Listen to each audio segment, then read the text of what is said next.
Fox Sports.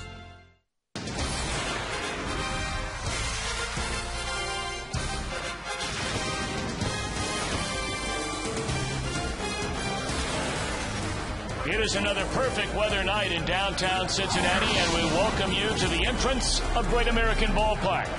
Game 2 of this 4-game series, and the second game of a 7-game homestand for the Reds taking on the Pirates. Mike Leake will be on the mound tonight.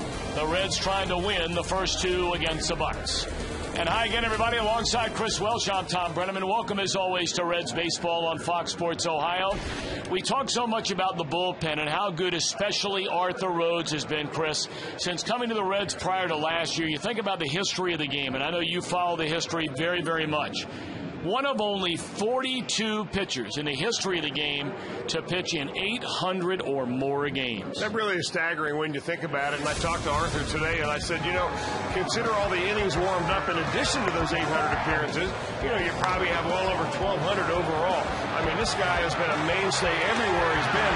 And it's funny, ever since he had his Tommy John surgery just a couple of years ago, he's gotten better and better and better. Maybe the Reds ought to lock him up for a couple more years right now when they've got a chance. Arthur taking care of business in a scoreless inning here last night. We talked a great deal after another banner night from both Orlando Cabrera and Drew Stubbs in the opening win here last night about how that flip-flop in the batting order has really ignited this offense. Well, it was something Dusty had to do because where it was, they were going nowhere. But since May 7th, and that's where Dusty Baker made that change, Orlando Cabrera, the veteran, back up on very top of the order and then move Stubbs down to 7th. It's not just those guys, but everybody else seemed to catch fire. There's a little more flow in the offense, and that's what you're looking for. Cabrera's getting on base. He's getting the job done. He's gotten some runs batted in. And when you've got nice speed at the very bottom of the order, nice to see Drew Stubbs pick up 3 knocks last night. Maybe he's back on track. Stubbs is in the lineup tonight. Orlando getting a rare off day. Paul Giannis will play shortstop behind the California kid, Mike Leake. We'll talk more about him when we return.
by authority of the Cincinnati Reds and may not be reproduced or retransmitted in any form. And the accounts and descriptions of this game may not be disseminated without the express written consent of the Cincinnati Reds. Well, as always, each and every game of Reds baseball on Fox Sports Ohio presented in beautiful high definition, courtesy of H.H. Gregg. 3 straight glorious weather days in Cincinnati, but what about tonight as we roll through this game? Let's check in with Tim Hedrick. Oh, my goodness, buy me some peanuts and Cracker Jack. Going to be a great night down at the old ball yard. First pitch, we're looking at 82 degrees. By 9 o'clock, 78. 11 o'clock, 75 degrees. Should be a good one. Enjoy the ball game, everybody. Always great to have Tim Hedrick with us, and always great, at least so far this year, Mr. Welsh, to have Mike Leake on the mound. Well, you're not kidding about that. You talk about a model of consistency. How about 8 starts in the major leagues, never pitched an inning in the minors, 4-0, earned run average under 3. The guy's beginning to throw more and more strikes, even though the word is out. You know, the teams have seen him now. They've seen him twice. A couple of teams have. The scouting reports are out there. It doesn't make any difference. This guy's figured out how to get big league hitters out. He holds himself to very high expectations. Expect another very good game from Mike Leake tonight. So the youngster making his way to the Reds dugout. The race is on in the Central. A dead heat. The Reds and the Cardinals. And the battle continues in a moment.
Ohio brought to you by State Farm. Like a good neighbor, State Farm is there. By Ford F-Series trucks, the best-selling trucks, 33 straight years. By Just for Men for mustache and beard, keep your edge. And by Skyline Chili, you know it's Skyline time when you get that craving for a Skyline 3-way or cheese Cummings. Had a little Skyline for dinner tonight. John Russell's Pirates come to town. 19 up, 26 down on the year. And here's their starting lineup. Iwamura leads off at second base. Neil Walker just brought up from the minor league. Steve Pearce injured last night and went on the DL. Andrew McCutcheon bats third and center. A middle third of Garrett Jones, Ryan Church, and Lastings Millage. And a latter third of Ryan Dillman, Ronnie Paulino, and Paul Mahala. Mike Leake, 22 years young, a native of San Diego, California, making his 9th major league start. Now, the base on balls for Mike Leake have gotten better and better each time out. Here's the way he hopes to get it done tonight. He's got a fastball that has a lot of movement. Sometimes he sinks it. Sometimes he cuts it. cuts it into left-handers, sinks it away from left-handers. All the time he keeps it down, with the exception of a few times he'll work right underneath it and intentionally kind of climb the ladder a little bit. But one thing that his infielders like very much is that he works fast. In fact, he's the fastest worker that I can remember in a Reds uniform since Tom Browning. And he hopes to continue the way Browning did his rookie year, where he won over 20 ball games. And he's working on winning number 5 tonight. League, the first Reds pitcher to begin his major league career 4-0 since reliever Todd Coffey did it in 2005. He is the first Reds starter to win his first 4 career decisions since 1976. Right-hander Santo Alcala, you may remember, began 5-0. The same year, Pat Zachary, a rookie, went 4-0. League should be 5-0 were it not for that 9th inning collapse in Atlanta last Thursday. So Iwamura digging in tonight. First pitch, strike 1 on the outside corner, and we're underway. First pitch changeup. How do you like that? Pirates have seen Leak once already this season. It was his second major league start in Pittsburgh. Iwamura went 2 of 4 against him and also drew a walk. Leak in that game, 7 innings, 3 runs in a no decision. 2 balls and a strike. Tonight is the second time we mentioned he has seen the Pirates. Only one other team as he had 2 starts against this year. That was the Cubs. Found out a play.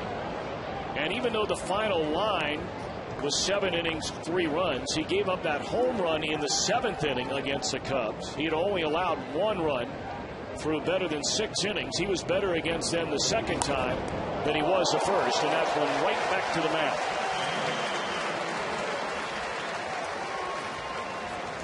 Reds on defense, presented by Ford. Couple of changes from last night.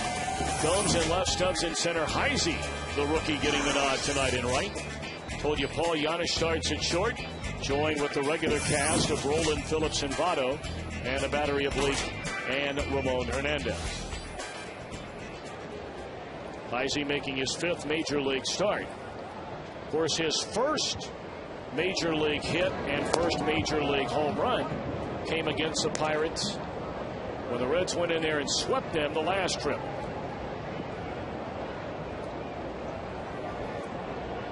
Neil Walker, brought up from the minor leagues today. Chris, we remember the injury just here last night for Steve Pearce. He stayed in the game for an inning after injuring his right ankle, then eventually left the game, and today was placed on the disabled list. He had a sprained ankle. That's the reason they put him on the DL. The more you looked at that film clip, the more it made you wince. Weak fly ball to left, and they're 2 away in the inning.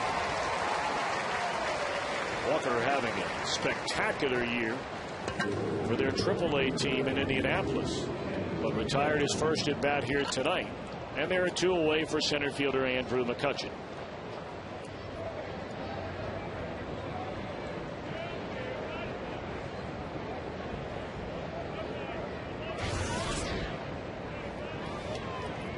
Five home runs, 13 batted in for McCutchen to go with a .320 batting average, and he takes ball 1 away.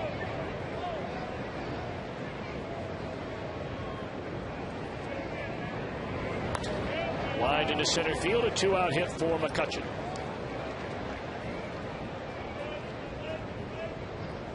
Nice level swing Andrew McCutchen has. Of course, you get him on base, you're worried about a stolen base, but he really doesn't try to do too much with the bat. He gets a pitch on the outer part of the plate, just stays right on it, simply takes it right back through the middle. Good, solid swing.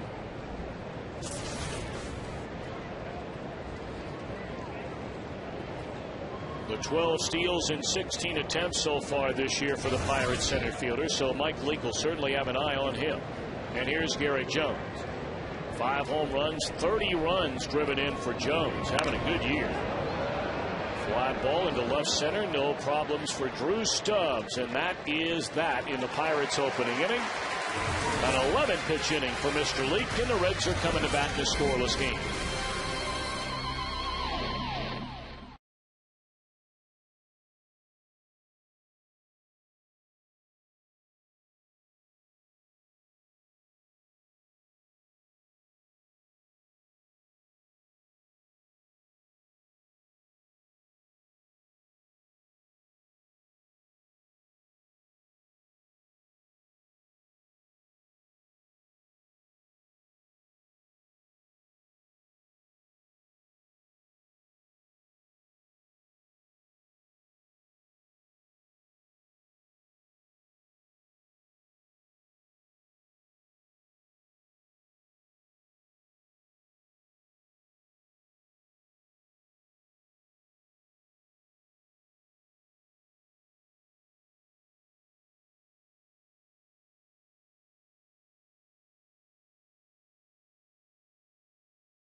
On the year, in the first place tie in the Central with the Cardinals. Dusty's lineup tonight has Chris Heisey leading off in right, Brandon Phillips at second, Joey Votto at first, Scott Rowland the cleanup hitter at third, Johnny Gomes in left, Ramon Hernandez catching.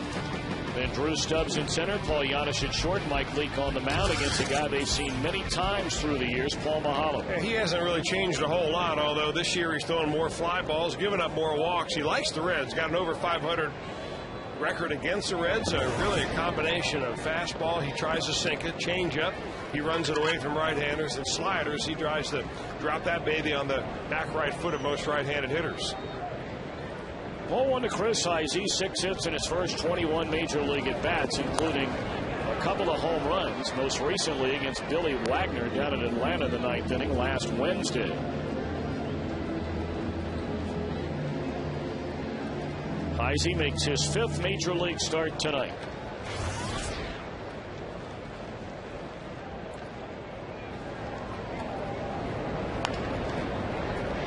Two-hopper down to Neil Walker, and Heisey retired to begin the Reds' first inning. Let's take a look at the Pirates on defense. Brought to you by Ford. McCutcheon in center, flanked by Lastings, Millage, and Ryan Church. Walker starts at third base. Garrett Jones at first. Cedeno and Iwamura up the middle, and a battery of Paul Mahalo and again Ryan Doman. Mahalo making his 8th consecutive start against a National League Central Division team tonight. His last 7 outings against the Reds has been really good. A 3-1 record and an ERA right at 2.5. But he's had troubles with this guy, Brandon Phillips. In 38 at-bats, a .378 hitter against Mahalo is Brandon, including 4 home runs.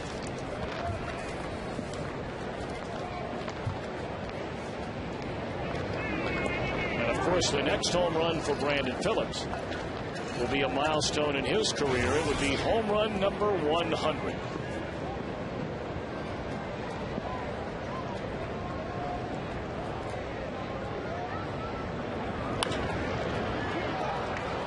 Played nicely there by Walker, and quickly 2 away. Caught on that in-between hop there was Neil Walker, who plays the infield and the outfield.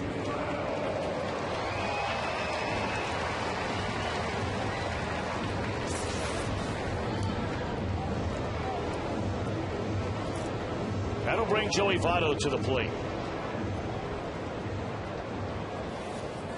The first round of balloting for the All-Star game released earlier today. Votto's name nowhere to be found as that one is driven into right center field and will go all the way to the wall.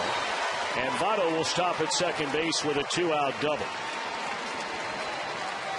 But of course, Votto leads every National League first baseman in nearly every major offensive category, including home runs, RBIs, slugging percentage, on base percentage, runs scored. Well, that was a good-looking pitch he hit, too. Mahalam got that ball pretty much where he wanted to. Maybe a little more of the plate, but it had good sinking action. And Votto just dropped that bat head and rode it right into the right center field gap.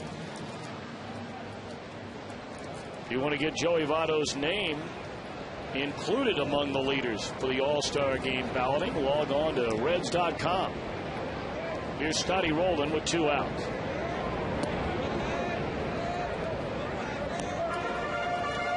Rowland 10 home runs, tied with Johnny Gomes for the second most runs batted in on the team at 27.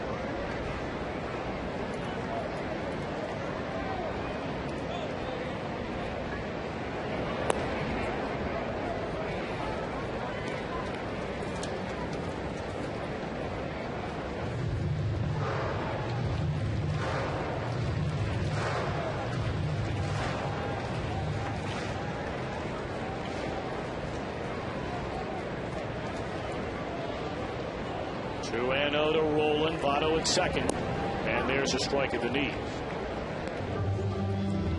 Joey Votto's ranks among all National League first basemen presented by Honda. Those are just a handful of the categories. Number 1, average, home runs, RBI, slugging percentage, total bases.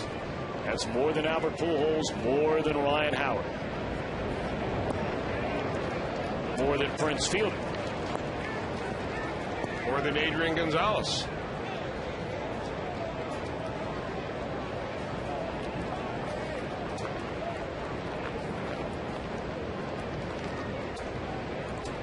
And with all those names, you know why that is usually a tough ticket to get. Oh, yeah. On the ground of the shortstop, Cedeno. And the Reds' first inning comes to an end. Votto with a double, but stranded at second. End of one, no score.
Game storyline brought to you by Elk & Elk, serious lawyers for serious injuries. Call 1-800-ELK-OHIO. The last Reds rookie to lead the team in wins on the mound, Brett Tomko, in 1997. Well, how about Deion Sanders making that sliding catch? Not only did he make that sliding catch, remember, he designed those uniform tops. He didn't like the sleeves. He didn't want them cut off completely, so he kind of went halfway on them. Little sci-fi look. Mike Leake and Jaime Garcia tied for the most wins among all rookie pitchers. We've already gotten a look at Garcia. You can understand why he's won 4 times. Reds will see him again next week. And the Reds and Cardinals collide starting on Memorial Day, Monday afternoon in St. Louis.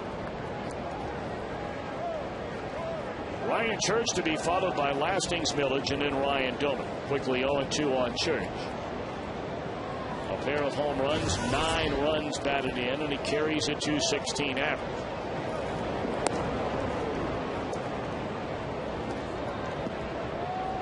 Speaking of the Cardinals, they'll be playing late tonight. Talked about that very odd road trip St. Louis is on right now. A 3-game series as Church has gone on strikes, 1 away in the inning. A 3-game series in San Diego, then fly all the way back to Wrigley Field and take on the Cubs starting Friday. Great combination of pitches, last 2 for Mike Leake. The one before that was a fastball about 87, right underneath his elbows. Then he comes in there with a little bit of a slider, takes something off of it, same location. And the more you watch this kid pitch, I know it's way premature to say this and even use Greg Maddux and Mike Leake's name in the same sentence, but same style. I mean, no question about it. And I would say at age 22, you may say Leake was even a little further ahead than where Maddux was back then. This guy really has a great idea. On another count. And the line hard into left field for Lastings, Millage, second Pirate hit of the game. Boy, he's hot, this guy. That's why I was stunned, Chris, that he was not in the lineup last night. Couldn't believe it. Yeah. He eventually came in the game as a pinch hitter.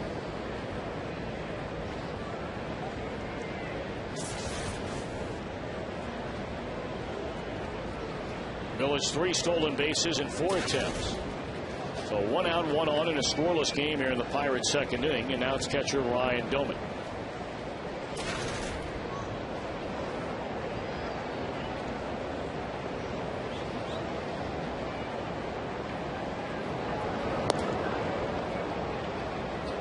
Reds put on a shift against Doman last night. Once he hit over it into right field, and the other time he just hit a harmless ground ball just to the left of second base.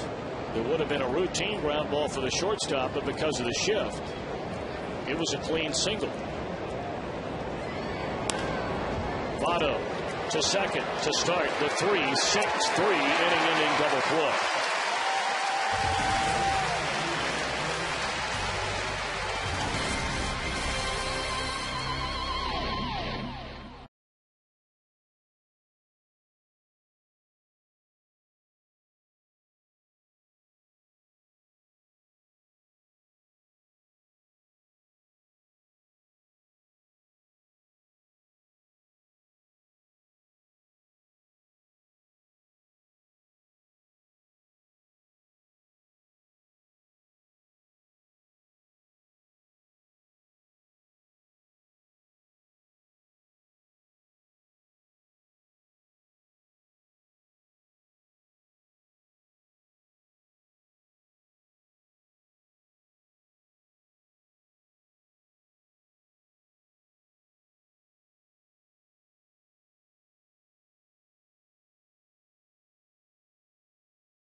Of the game after last night, pitching in his 800th career game, Arthur Rhodes said it means a lot. It means I'm still playing the game I love. I feel good. I've got to keep it going, and I'll be ready for 801 tomorrow, meaning today.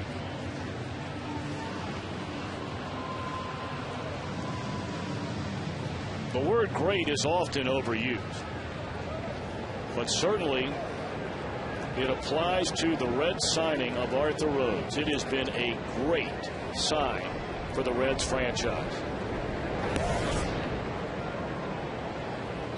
And he'd like to stay here.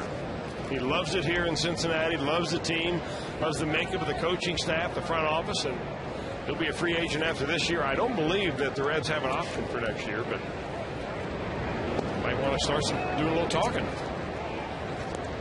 Johnny Gomes to lead things off here in the Reds' second inning, to be followed by Ramon Hernandez and Bruce Stubbs. Johnny 6 home runs, 27 batted in, a .283 hitter. He had a good hack right there, 2-0, and fouled it back.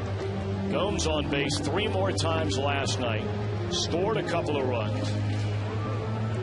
Seemingly every night for the better part of a month after a dreadful start to the year, Gomes has been right in the thick of all the action.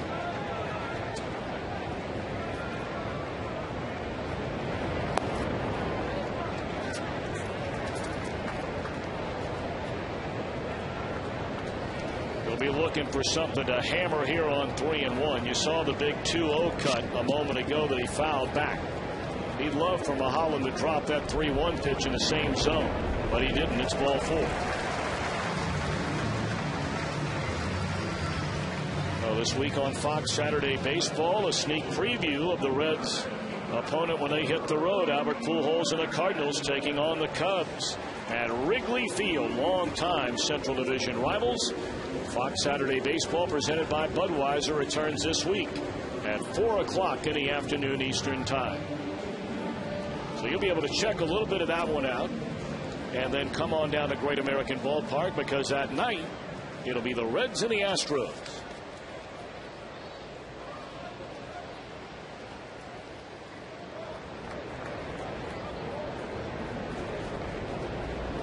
Ramon Hernandez. standpoint. Funny how they play Ramon Hernandez in the Pirate outfield. They play him almost as if he were a left-handed hitter. They've got the left fielder, Lastings Miller, swung way around here towards left center field. Center fielder's shaded over. The right fielder's close to the line. Expecting him to hit the ball the other way.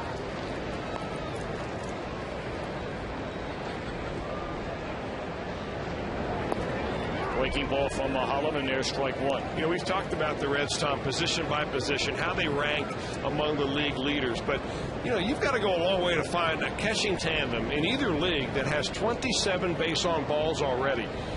That's the same number of base on balls that Hernandez and Hannigan have together. And that's the same number that Joey Votto has, who leads the team. Amazing.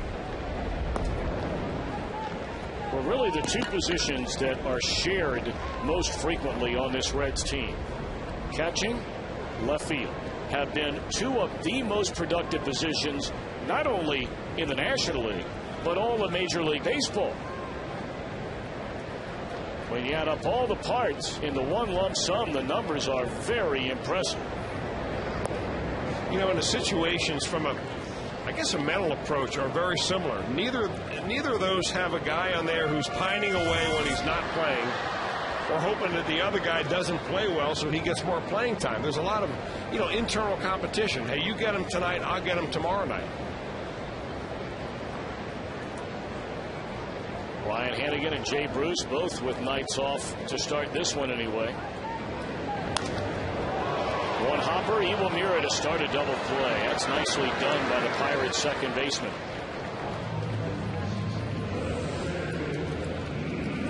Well, they had him played right, a little bit up the middle like Hernandez likes to go, and he hits it very sharply. Look how close to the bag Iwamura is. So it's an easy flip to Ronnie Cedeno, and that's an easy 4-6-3 double play. Of course, the Pirates turned 5 double plays in the game last night. That's a season high. The last time they had that many double plays in a single game was in June last year during Interleague at Minnesota.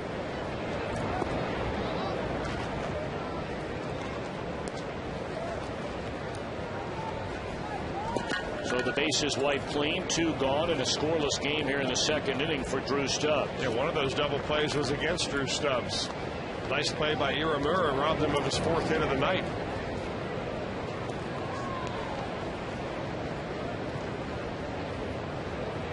Drew coming off one of his better games of the year. A double, a single, a home run, drove in 2 and scored a run.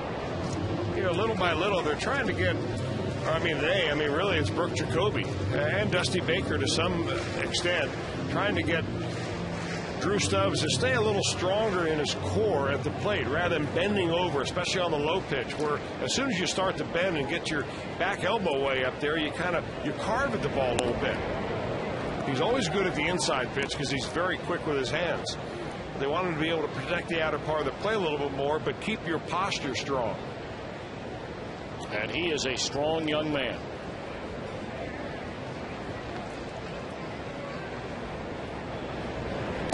Struck him out to retire the side. First strikeout of the game for Mahalan.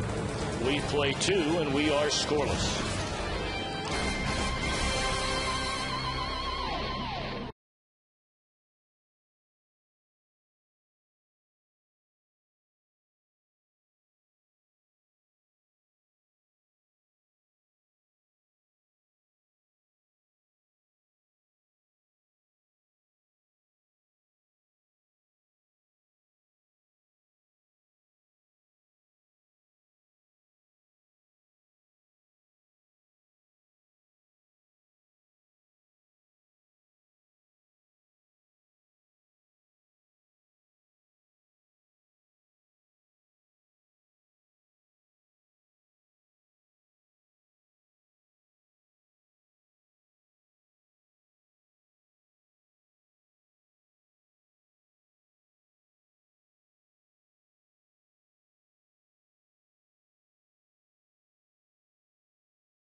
if a Reds player hits one of the Toyota signs in left center or in right center during our game tonight, Chris Ward of Hamilton, Ohio, wins the Tundra on display here at Great American Ballpark.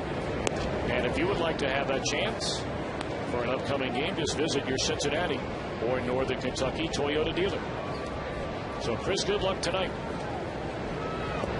No score. Ronnie Cedeno, the 8-hole hitter in the Pirate lineup, to be followed by the pitcher Mahalam. Then Iwamura due up third. Cedeno has 4 home runs this year. 3 of them have come against Reds pitching. Mike Leake has done to number 8-hole hitters what you're supposed to do to 8th place hitters. Until now, base hit into right field. They were 1 for 15 against him during the entire year.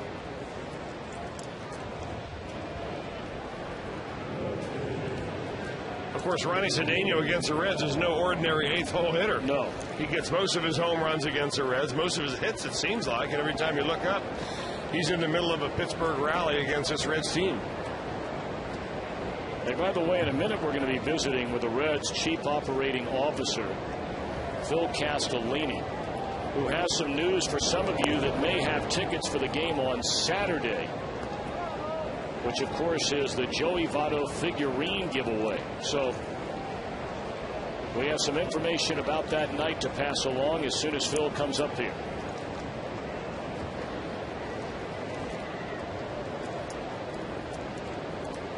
Mahalam 1 sacrifice on the year, 0 for 18 as a batter. And Leake's going to play to second base and get the out there. They try to turn it. Giannis a bullet over to Joey Votto. What an aggressive play. Just another example of Mike Leake, not only on the mound, at the plate, and in the field once he turns it loose. That was one of the things that I remember Walt Jocketty saying in spring training, saying, what does this young man have to improve on? I mean, that's what the minor leagues are for. You know, he's got great control. He's got good stuff. He handles himself well on the mound and at the plate. And this is the kind of a little extra thing that really helps you. I mean, you get a runner out of scoring position. Now you make the pitcher run the bases. Could not have turned out any better unless you were able to turn a double play. Now Iwamura lined out to Leake his first time up and looks at a strike. Of course, you brought up the name Greg Maddux. How many Gold Gloves did he win? About 15? Yeah.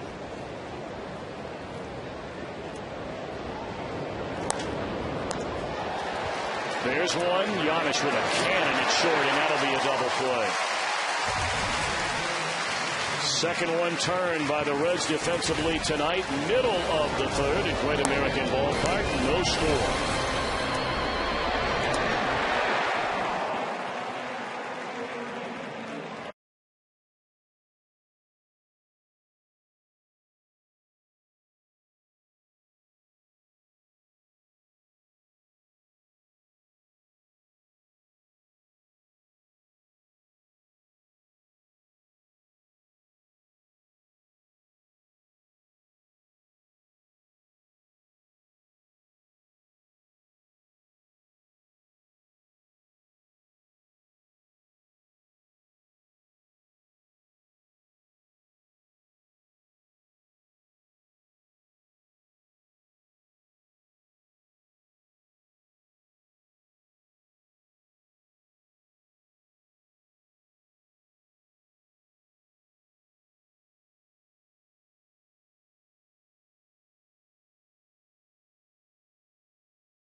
And we were talking about this Saturday, in case many of you out there who have already bought tickets for the ball game, well aware that it'll be Joey Votto figurine giveaway night this Saturday, distributed to the fans who come through the gate.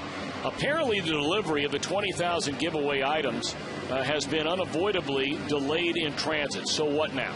Yeah, so the plan is we're going to hand out a voucher. So as you would have walked in the gate, first 20,000 fans will get this voucher. And what the voucher is going to do is give you 3 different ways to get your bobblehead as promised. One, come back to the ballpark and get it anytime after June 11th through the balance of the season. And to make that a convenience for you, we're going to do a half-price ticket for every voucher as well.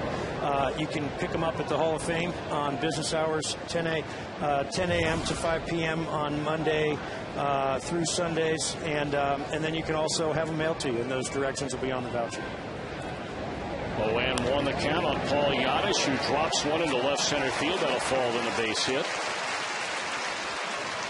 You know, obviously, there will be the little guys that are disappointed, but obviously you guys are making sure that everybody gets taken care of, and they're going to get exactly what it is they thought they were going to get from the very beginning. Right. I mean, something you don't want to ever have happen. It's a first for us, but when you talk about dealing with it, think about how you feel as a fan. A lot of folks are coming from out of town markets, so we really tried to give every option that there is.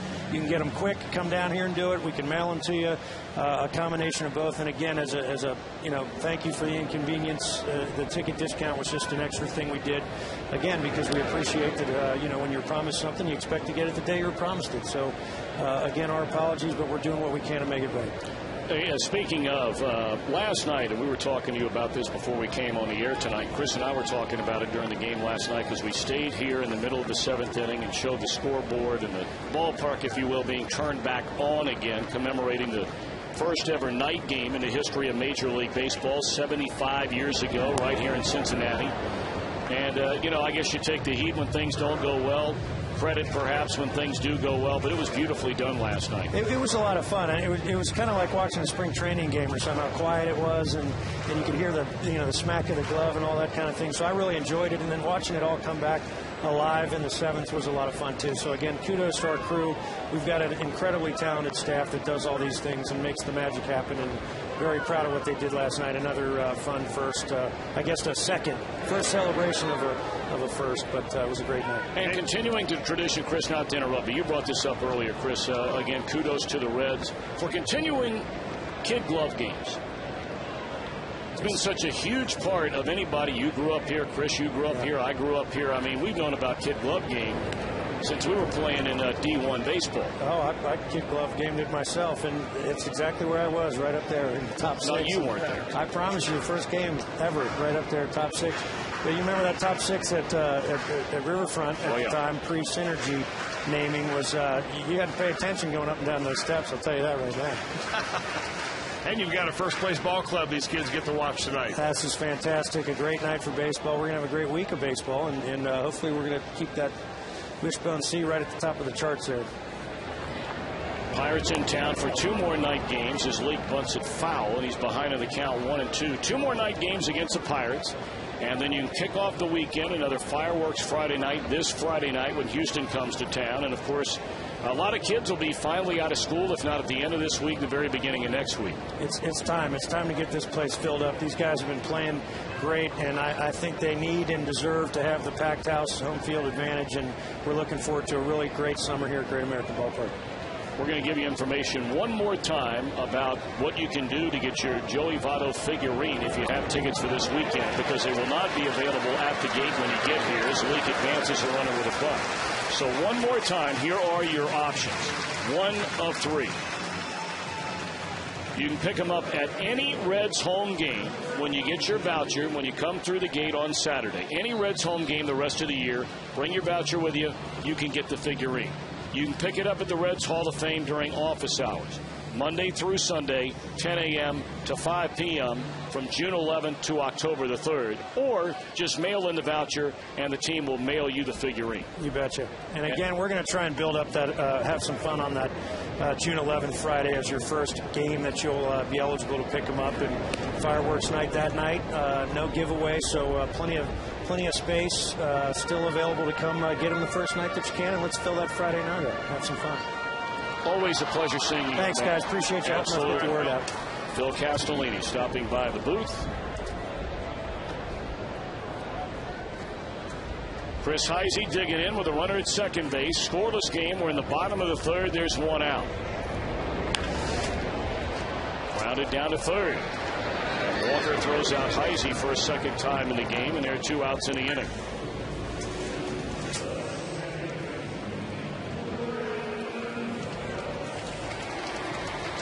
Now, Mahalam got in on Heisey the first time pretty easily. The little cut fastball or slider. That time a little slower pitch, and Heisey hit it very sharply, but unable to get it by the third baseman. Be nice to be able to convert that run here with 2 outs, and of course the Reds with 2 outs this year have been the best hitting ball club in all the National League.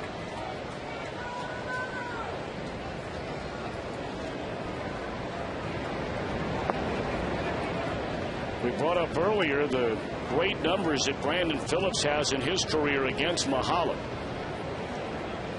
Brandon bounced out to Walker at third, his only time up tonight. But 4 career home runs for the Reds second baseman against this Pirate left-handed.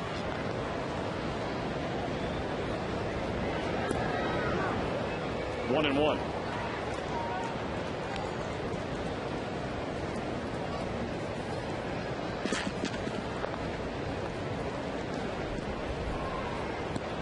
With all their 2-out hitting yesterday, they were at 311, and then they've moved up 6 points at 317 today, leaving Arizona in the dust. In the air, left field, drifting back Millage, and shy of the track. He'll put a glove on it to retire the side. A hit, a runner left in scoring position, and a 3-0 score.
In the Tundra at Great American Ballpark by JTM. Food, family, fun, JTM. Geico, 15 minutes could save you 15% or more on car insurance. Visit geico.com or call 1-800-947-AUTO. And by GMC. We are professional grade. Look over into Covington, Kentucky. Along the banks of the Ohio. On another lovely late spring night. Breaking ball, strike one, showing bunt, the number 2 hitter in the Pirate lineup, Neil Walker. No score so far. Fake all the way for Walker.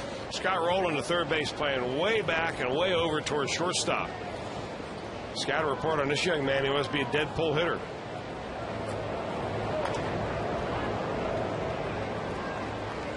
Oh, and 2 on Walker. We were talking about what a good year he was having at their AAA affiliate. Hitting .321 at 6 home runs, 26 runs batted in 43 games, and 18 doubles in the 43 games.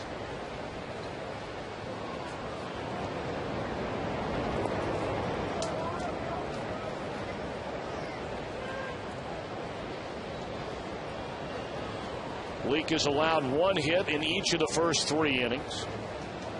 But the Reds have turned a pair of double plays behind him to end both the second and third innings. 2-2 on Walker.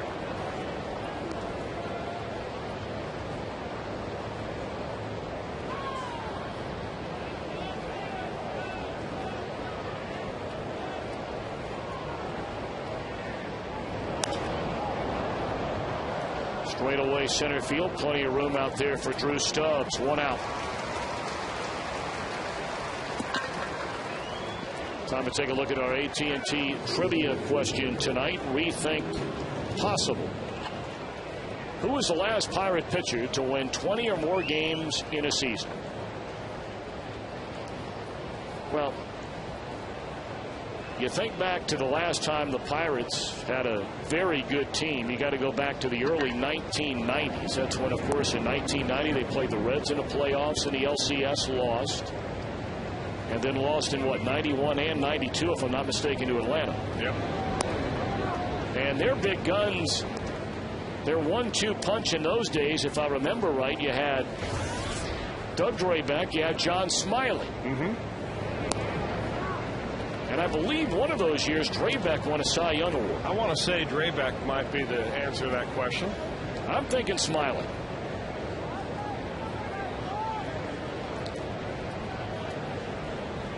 One and two on McCutcheon.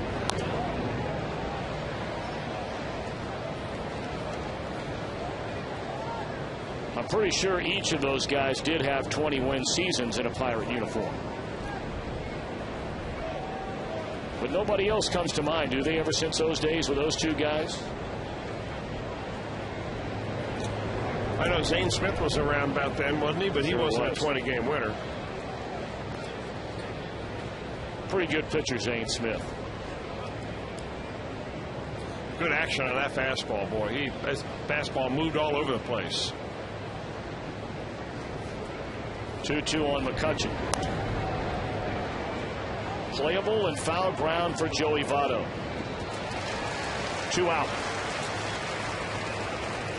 Well, Mike Leake not thrown a lot of first pitch strikes tonight. In fact, only about half the batters he's faced, he has thrown first pitch strikes too, but really hasn't mattered. I mean, he changes speed so well.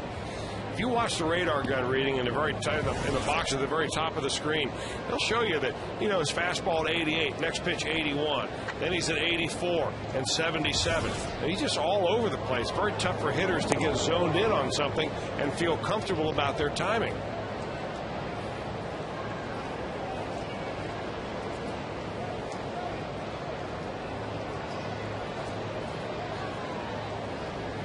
To Garrett Jones, and off the glove of Leake, and then just tough luck right there. Right by Brandon Phillips. And that'll be a base hit for Jones.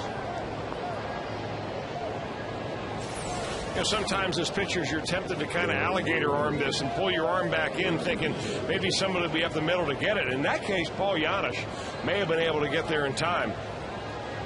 But the instinct is to grab everything you possibly can. And I think with Leake, the way he finishes so square to the plate, ready to field, and he'll snag a whole bunch of those in his career.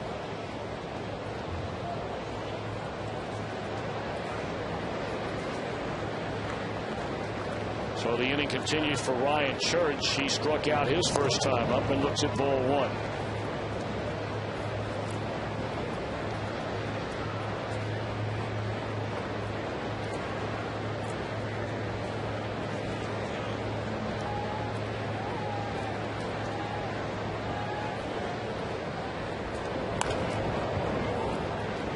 Phillips will handle the ground ball, and that is that.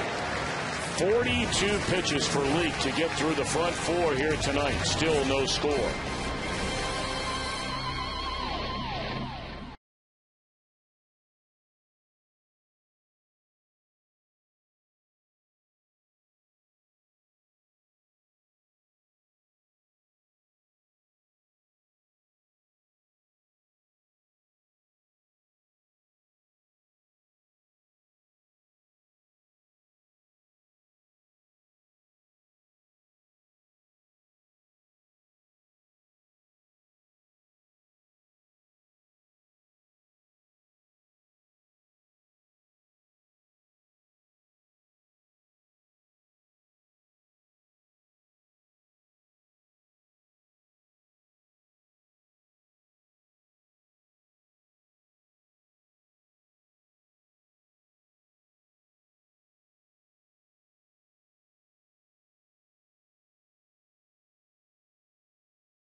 Bruce Stubbs last night, blasting one to the seats in left center field.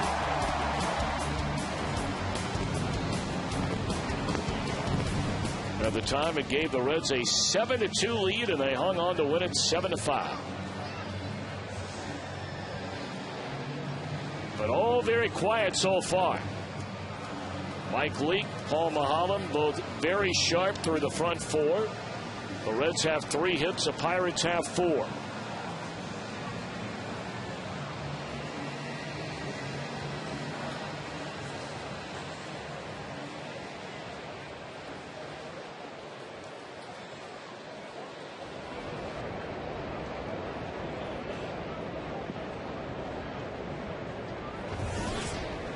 Lasting's Millage got a base hit into left field his first time up. 27 strikes, 16 balls, 43 pitches in the game so far for Mike Leake. In the air, it appears to be playable over near the stands, and that's Joey Votto in front of the railing, 1 away.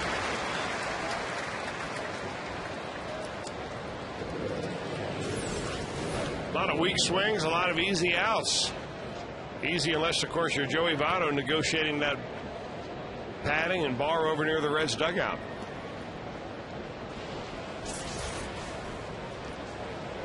Ryan Domit bounced to Joey Votto to start a 3-6-3 double play, which ended the second inning. And again, they put the big shift with nobody on against Domit. Boy, this is doing it right here, Chris. Man, oh man. Pitch all night long with those numbers.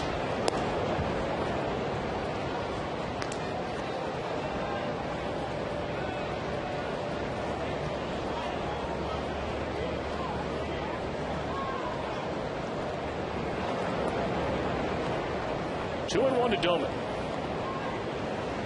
I just wonder how many teams are around there right now. And the owner of the ball club or the general manager of the ball club, you know, they're bringing the guys in about this time of year to talk about the upcoming amateur draft. And you know the questions have to be asked. Are there any Mike Leakes out there? And was he on our radar last year? And why wasn't he? Well, there's his first walk of the night. I mean, you talk about pitchability and command of his stuff. And, you know, we've said it time and time, but it's worth saying one more time. I mean, he's a perfect example of command over stuff. And the traditional way usually of scouting an amateur player is give me a guy with a big arm, great stuff, and I'll teach him how to be a pitcher. We'll teach him how to throw a curveball. We'll teach him how to change speeds. We'll teach him all the other stuff, and he'll be a good big leaguer. And sometimes that works great. Oftentimes it does not. Mike Leake came ready to go.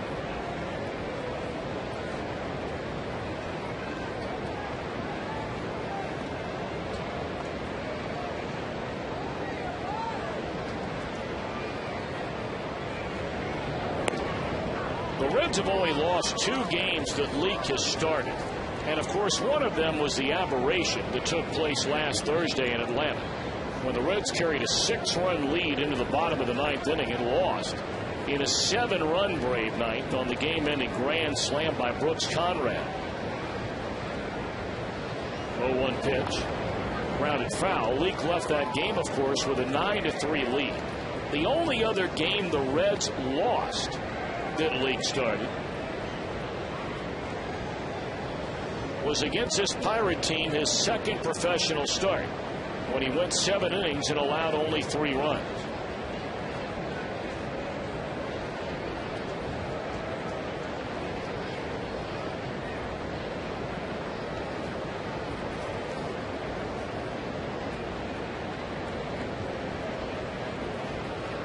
And 2 on Ronnie Cedeno's reached base safely now in 16 consecutive games. This should be the 3rd double play of the night for the Reds if they can hurry. Nope. Cedeno going to beat it out.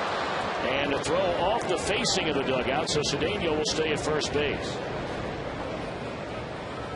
Cedeno's been around for a while, but still runs very well. Yeah, he does, and he smells a possible double play right here. Giannis gets it to Phillips, who turns it as quickly as he can, but I'll tell you what. Ryan Domit was all over Paul Giannis down there, and you got to credit him a little bit for breaking up that double play.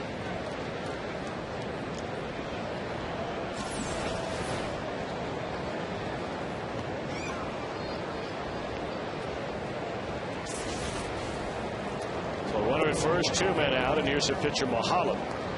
He tried to bunt Cedeno to second base, who had started the third with a hit, and put down what looked like was a pretty decent bunt, but Lee came springing off the mound to the first base side, fielded, and threw out Cedeno at second base. And you thought at the time, nice play, but it turned out to be a very big play, because the very next batter, had he not thrown to first, you kept the double play in order, and that's exactly what they got.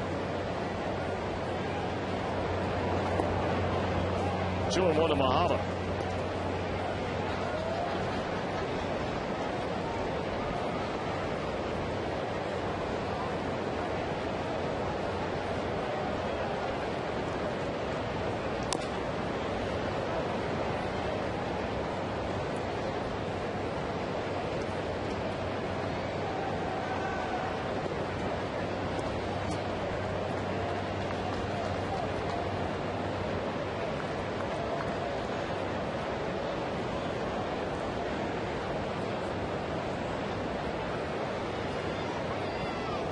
Two and two, pitcher against pitcher, scoreless game. We're in the fifth. Cedeno at first with 2 outs, and Lee to the plate, struck him out. Second of the ninth for the Reds right-hander. Middle of the fifth. Pirates nothing, the Reds likewise.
Down to In Between Tavern this Friday night at 6 o'clock. It's your chance to test your Reds knowledge and win some great prizes.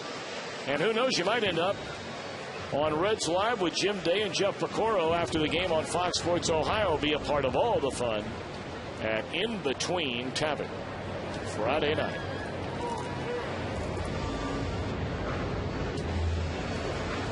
Are you going to be swinging over there before the Friday night game, Chris? That'd be a bad idea, would it? How about joining me over there? We'll say hey to Ted. We'll get Jesse over there. We'll do our pregame production meeting right there at the in-between. Whoa, now you're talking. Bruce Stubbs trying to bunt his way on, and right into the hands of the third baseman, Neil Walker. Not a bad idea by Drew Stubbs. Coming out of his slump, maybe. Had 3 hits last night. We have not seen him bunt an awful lot. Just got underneath that one.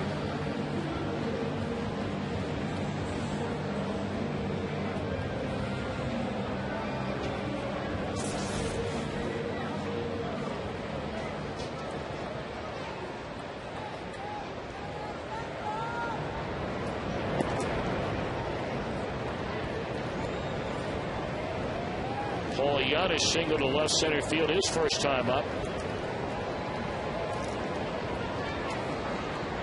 A 1-0 pitch to Paul Yanis. A fastball high and away, 2-0. We talked about how pitch efficient Mike Leake has been tonight. You can say the same for Paul Maholm. The problem is, though, from the Red standpoint, that he has not thrown a whole lot of first pitch strikes at all. Hadn't thrown one since the last time he'd seen Paul Yanis, who jumped on an 0-1 fastball for a base hit in the left field. Only 6 of 17, yet he's still under 60 pitches here, pitching in the bottom of the 5th inning. 3-0 to Paul Yanis. And a borderline strike on a 3-0 pitch. 3-0 Leo. We talked about Yanis. Rare to see him get a start anymore. I mean, Orlando Cabrera just keeps playing day after day after day and playing so well. Well, you know, to the Yanis. Sorry, Tom, but you wonder, maybe as the weather begins to get warmer and guys begin to wear down a little bit more, that you'll see more players being moved in and moved out. I mean, you've got to take care of that guy right there, because he's had a heck of a year so far. Got to keep him strong. Same for Scott Rowland at third base. 3-2 pitch in the air. Easy out there for Lastings Millage. 2 away. Always a great stop when you visit the Reds Hall of Fame and Museum. And in fact, this weekend you'll receive a free collectible gift. All full price paying guests to the Hall on Friday, Saturday, and Sunday receive a free Reds mini bat featuring the new 1990 exhibit logo. For more information, call 765-7923 or visit Reds.com/HOF. 2 gone for Mike Leake. Strike 1.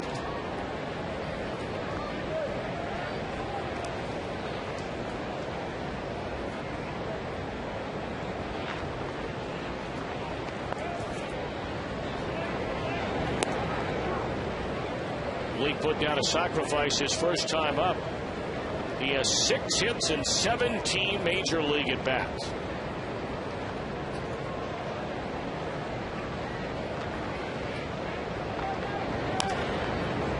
Tapper foul. It's still 0-2 to Leake.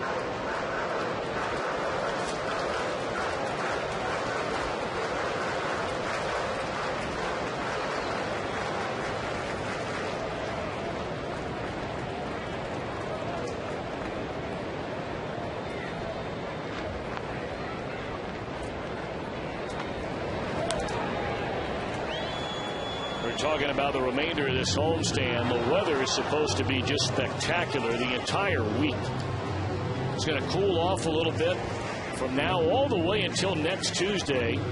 Barely a hint of rain, and over the weekend, nothing but bright sunshine. Temperatures anywhere from 81 to 84 degrees. So come on down to Great American Ballpark. 3-2, 1-2 bat routed to Mike Leake. Pirates in for 2 more, and then the Astros Friday, Saturday, Sunday.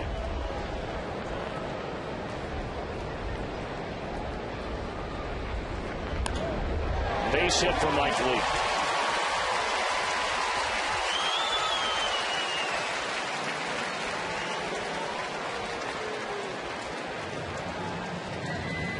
Well, he came into this ballgame hitting .353. And he waits after a 2-strike breaking ball right there, gets enough of it to line it into left field. The same way he hits in batting practice. Some guys stand up there at BP and they're trying to hit the ball into the seats and seeing how far they can hit it and so on. Leake just stands up there and just hits pitch after pitch into the outfield for base hits. Amazing. First pitch swinging, Heisey. And a roller down to first to end the inning. Only 4 over the minimum faced so far from Maholm. Still a scoreless game.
Here on Fox Sports Ohio. Jim Day with you. I'm in the club seats tonight, the all-inclusive Fox Sports Ohio Champions Club, one of the best tickets in the yard, and sitting here with some very loyal Reds fans, and they are excited about tonight's text poll question. Chew on this. It's our text poll brought to you by Meyer.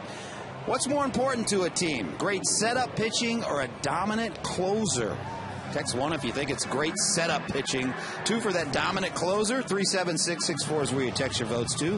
Standard text message rates apply. We'll have the results coming up. Tom Brenneman. Thank you very much, Jim Day. Chris, your answer to the text poll presented by Meyer. I like the setup pitching. Because setup pitching, just by definition, means more than one inning. Closer, you come in the 9th inning, sometimes it's a 3-run lead, sometimes you're pitching to the bottom of the lineup. But if you don't have good setup pitching, you never get to your closer. That's only my opinion. What do you think? I'm with you all the way.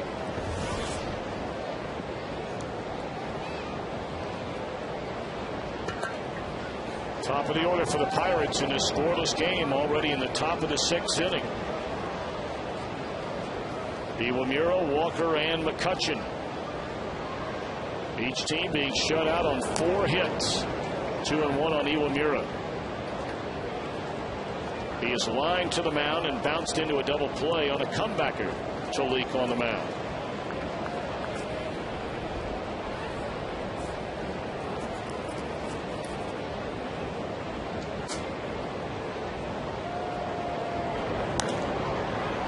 Pop-up down the left field line over near the stands goes Johnny Gomes, and in fair territory squeezes it tightly.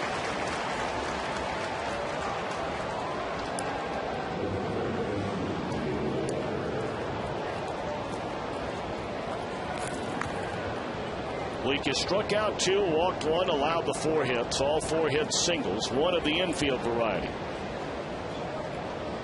And here's Walker, who's fly to left and fly to center.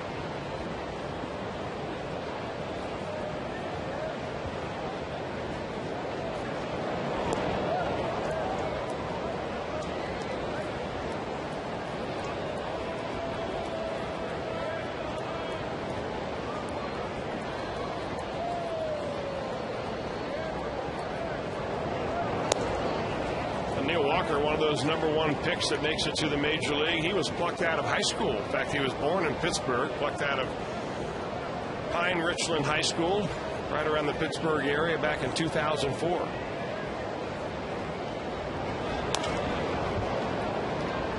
Brandon Phillips handles a 2-hopper, 2 away.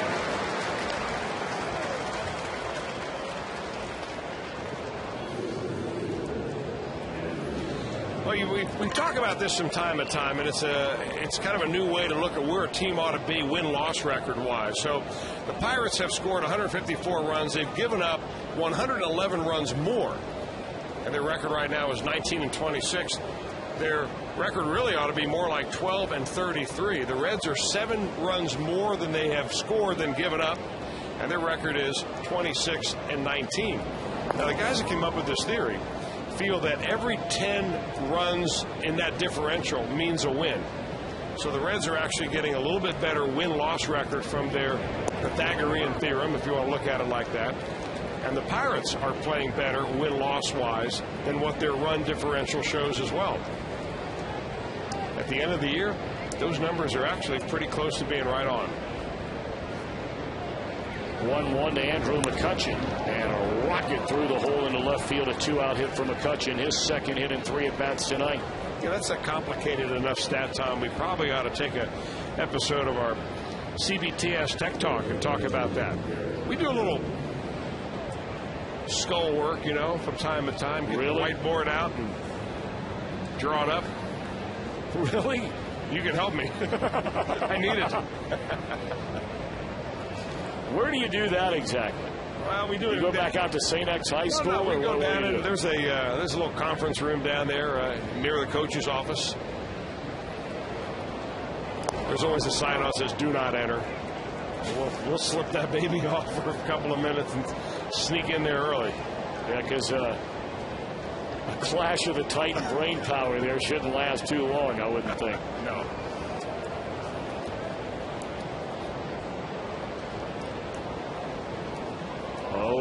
on the count on Garrett Jones, and it's fouled out of play to get ahead 0-2.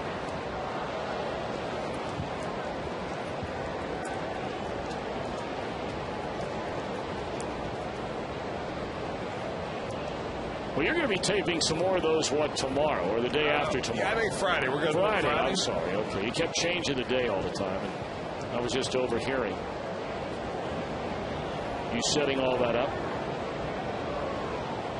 Well, the next round with guys like Chris Spire, Paul Giannis. Some Paul Giannis set up. Got some other quick hits from some guys.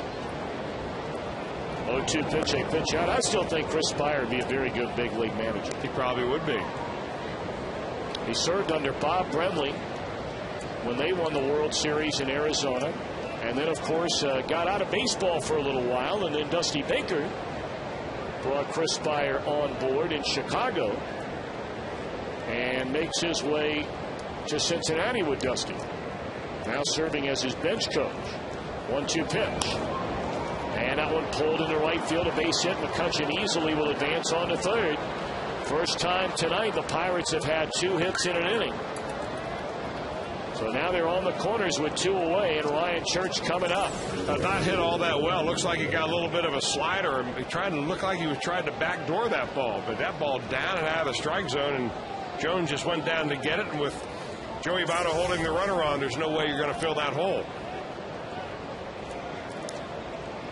Jones having a good year for this Pirates team. 30 runs batted in. And let's face it, I mean, you look at the guys batting in front of him. Iwamura just finished an 0 for 34 stretch, batting in the 160s. He's been their leadoff guy. He was a lifer minor leaguer before he hooked on with the Pirates and really rejuvenated his career. All right, strike one to Ryan Church. No score in the game. We're in the 6th inning. 2 on, 2 out. Church is struck out and bounced out to Brandon Phillips.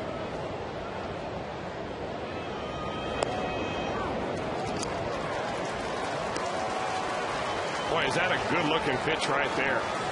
If that pitch goes for a strike, which it did, you go to 0-2. If you miss it, it's 1-1 and changes the entire count. A beauty.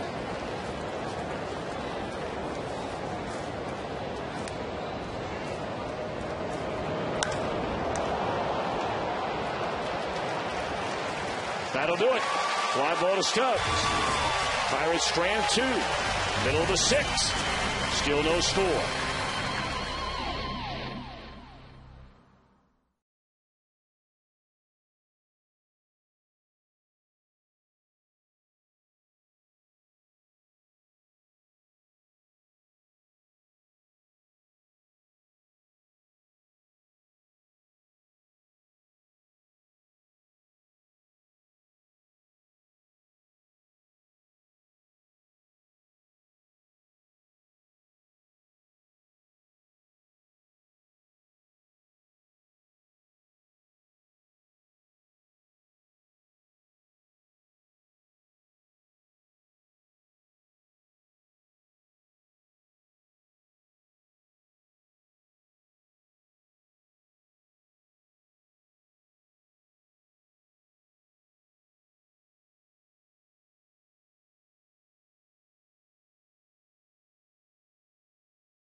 Back to Mike Leake, the very first batter of the night.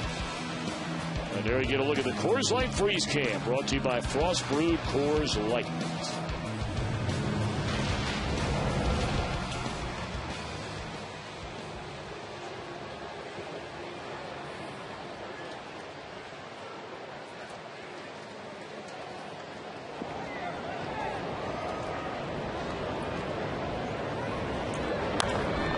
Phillips, first pitch swinging to begin the Reds' 6th inning. And boy, it's hard to figure this game plan tonight for the Reds against Mahalam. They have seen him so many times through the years, but this year he has not been the same pitcher as far as his command is concerned. We talked about the 22 walks in 54 innings, and yet a lot of early swings in the count. And Mahalam has walked only one batter. That was Johnny Gomes leading off the 2nd inning. Here's Joey Votto. First pitch swinging, down a strike.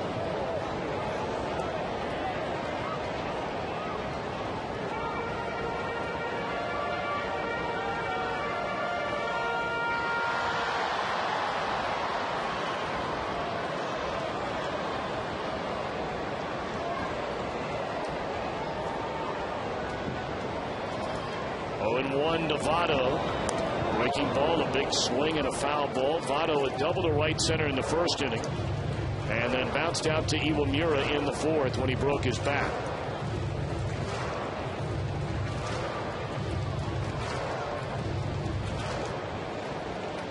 For a guy cruising like Mahalam is tonight, while at the same time being very pitch efficient, that one laced into left field, a base hit. It's not as though his strike to ball ratio is anything that's eye-popping. 41 to 28. Well, he's got a lot of movement on his pitches. I mean, he, like Mike Leake, is changing it up an awful lot. He goes 0-2 right here and tries to go up the ladder, but that ball not high enough, really. It just goes to show you they try everything to get Joey Votto out. They're trying to pitch him down and away, up and in, go up the ladder. There's just no one way to pitch a hitter like him. And he picks up an 0-2 base hit. Well, now Roland, who's grounded to short and fly to center. And Votto's picked off for the 2nd out of the inning. I think Votto's saying to the first base umpire, Todd Tishner, that he thought that was a ball. Well, you know, the funny thing is, I don't think Votto was stealing on that. He was just trying to get a secondary lead right there, bounce off the bag. He's clearly out. But he's looking for some balk help.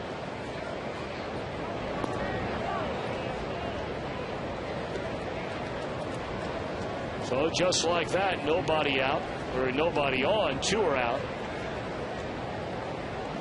And a count of 0-1 on Scott Rowland. No score in the 6th inning. In the air to right field, and running it down is Church to retire the side.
G Network, AT&T Rethink Possible. By your Cincinnati, Northern Kentucky Honda dealers. Visit mycincinnatihondadealer.com. And by Granger, with over 900,000 products for the ones who get it done.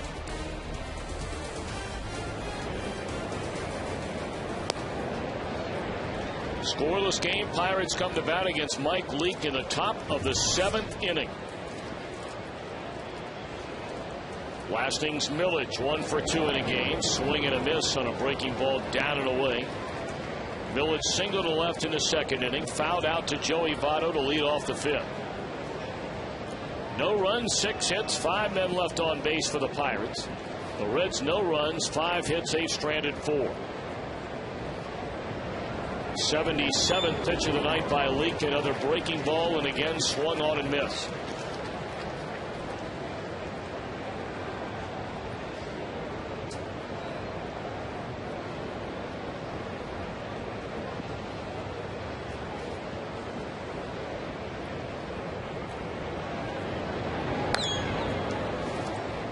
Ran a fastball up and in there on Millage, who fouls it away. Leake already leads the Reds pitching staff with 7 quality starts in his 8 games, including each of the last 5. There's a bullet into left field off the bat of Millage. And he's aboard to start the Pirates' 7th inning.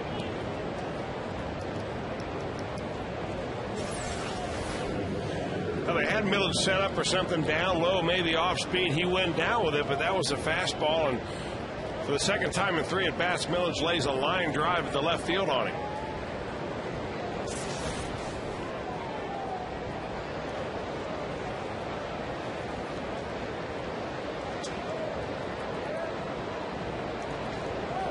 Millage running, pitch taken, throw by Hernandez. See you later, Lasting's Millage.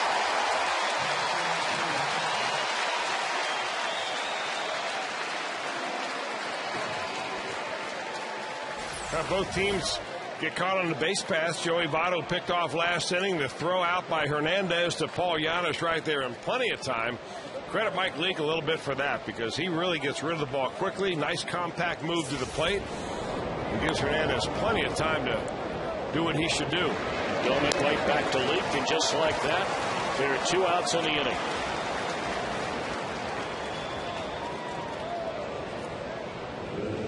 It is just extraordinary what Mike Leake has done for this team in this, his first season as a professional. Only 1 game has he allowed more than 3 runs in a start. That was his 3rd major league start, when he went 7 innings against the Dodgers and gave up 5 runs. And the final 2 runs that he gave up in that game, which by the way was his first major league win, came in his final inning that night. That one dropped into left center field. Another base hit by Ronnie Cedeno. We brought it up last night. Whether it's not executing the pitches that you have on the scouting report, or whether it's just not a good report, they ought to burn the one they have on Cedeno. That's 2 more hits again for him tonight. 4 for 40. That great promotion back from Memorial Day weekend. You'll receive 4 view level tickets to one of the Reds game Friday, Saturday, or Sunday, and you get 4 hats. All of that for $40 total.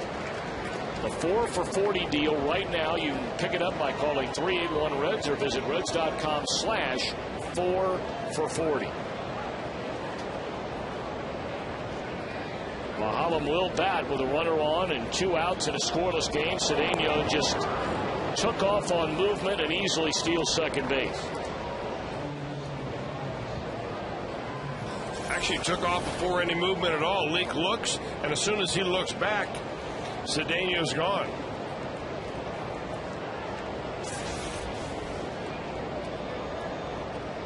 You bear down completely on the hitter right here.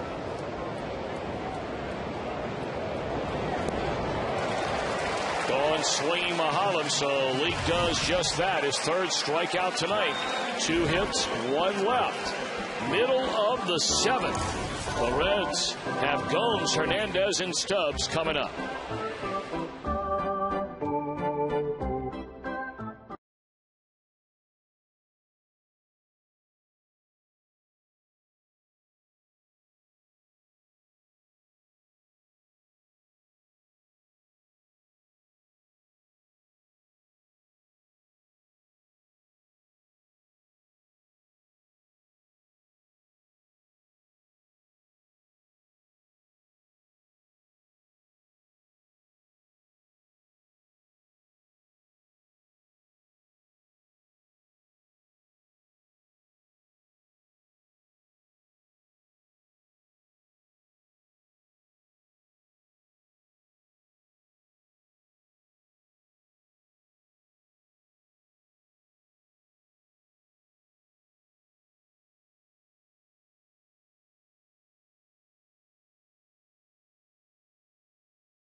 just a moment ago. Ramon Hernandez, a strike to Paul Giannis, cutting down Lasting's Millage trying to steal. All right, here we go. Bottom of the 7th inning. A scoreless game. Hernandez will follow Johnny Gomes, then Drew Stubbs. The Pirates, no runs, 8 hits. They've left 6. The Reds, no runs, 5 hits. And they have stranded 4.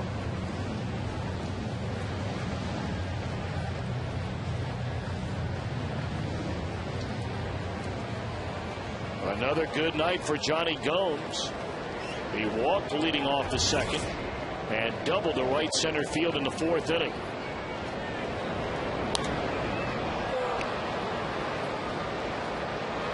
First pitch swinging, a pop-up in the foul ground. The Reds went down the last inning on 5 pitches total in the inning by Mahalam. 5. Reds fans, JTM wants to know, how do you 32? Grab a bag of JTM's new 32 count burger and visit www.howdoyou32.com for more details. JTM, food, family, fun.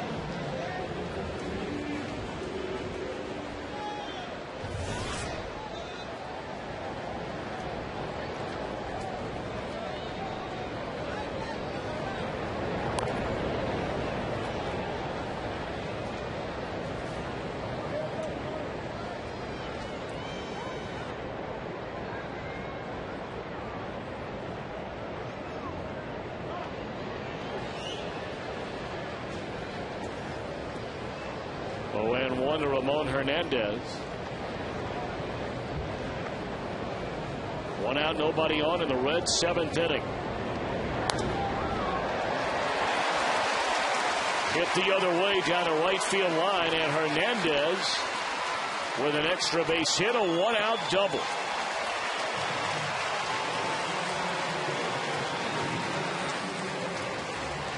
Now the Pirates have been playing him away all night long, and this time Mahalam pitches him away, gets a sinker up around the waist, and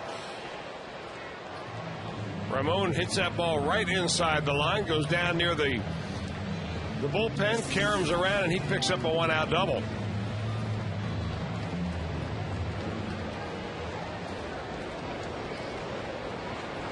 Well, here's Drew Stubbs, who has struck out and tried to bunt his way on his last time up in the 5th and popped up to the 3rd baseman. Strike 1 on the outside corner from Mahalam, who's having an outstanding game here tonight. Spin on that pitch, you're not hitting it.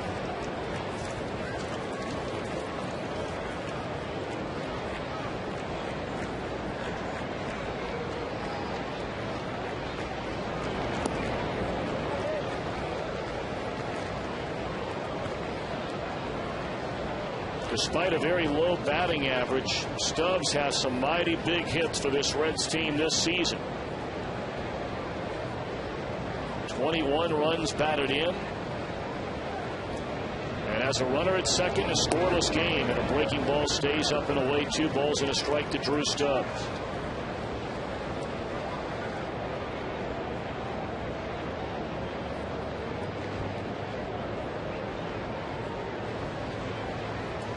We have Paul Giannis next, a number 8 hitter, and then you get to the pitcher spot. Out on a play 2-2 by Stubbs, and the Reds have action in their bullpen for the first time. Left-hander Arthur Rhodes. Not really cranking it up quite yet. Going to wait and see what happens here with Stubbs, and then of course with Giannis.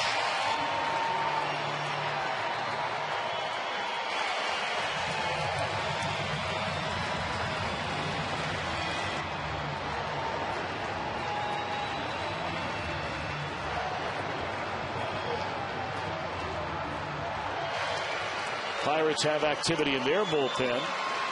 Joel Hanrahan, who came over last year from Washington.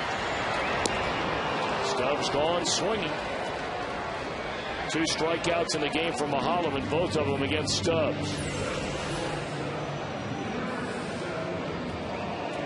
Well, now a very interesting decision. Chris, tell me if you agree.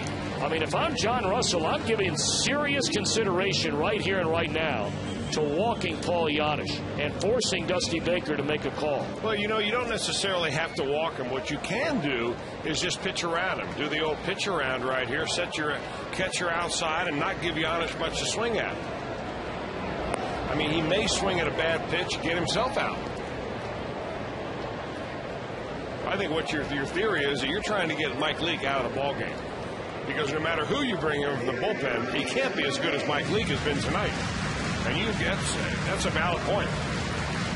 Well, they threw a ball one, a breaking ball, way off the plate inside. And then Ryan Doman visits the mound as Leake is standing in the on-deck circle. Of course, you know, you look at Mike Leake. He has one of the 6 hits in the game tonight for the Reds. And he has 7 hits on the year.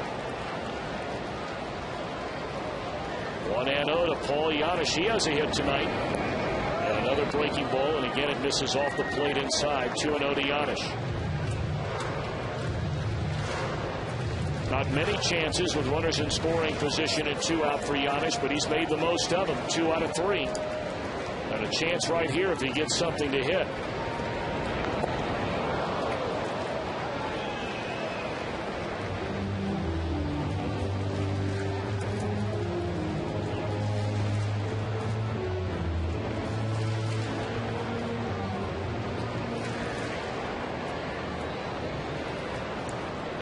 Hernandez leads at second base with 2 away. 4 straight breaking balls in this at bat. And a 3-1 count. Well, if you're Yanish, I mean, are you guessing here he's got to throw you another one of those? He threw him an 0-1 fastball. That's the base hit that he got back in the 3rd inning. But he's looked awfully bad on his breaking ball, so why would you throw one here with the pitcher on deck? There's ball 4, so now decision time for Dusty Baker, and he's already made his decision. He's sending up Mike Leake. Leake, a very low pitch count in the game. But in a scoreless game here in the bottom of the 7th inning, with runners at first and second, Leake will come to bat. Leake has thrown 86 pitches.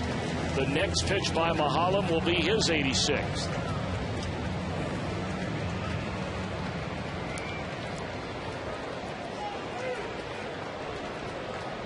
I like this decision.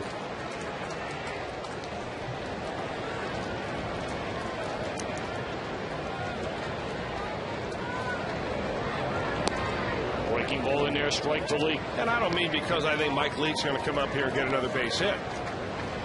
I just think as you get deeper and deeper into a ball game and you're playing at home and you're with a team right now the way the Reds are winning so many games in late and in their last at bat. This bullpen that the Pittsburgh Pirates have out here, there's nothing really going to scare you about. Leake hammers one down the left field line, foul. Well, he jumped all over that breaking ball. Just a hair out in front.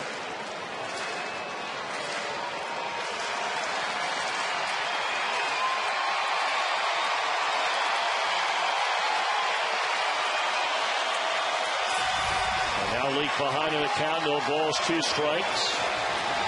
2 on, 2 out. Zoom ball up and away. 1-2 on the Leake.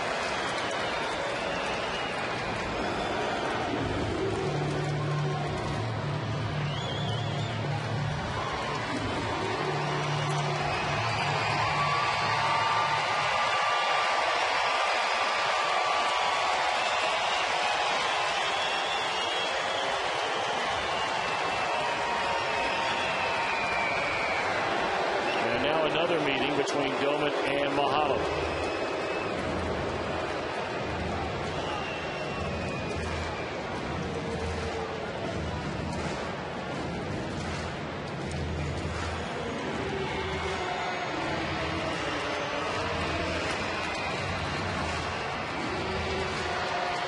Hernandez with a 1-out double. After an out, Yanish draws a walk. Scoreless game in the 7th inning. 1-2 the count on Mike Leake. In the air. Short right center. Iwamura backing up. And it'll be the second baseman to end the inning. The Reds strand 2. They've left 6 in the game. We move to the 8th. Still no score.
the ball as a professional. Mike Leake gets it done. 7 shutout innings here tonight.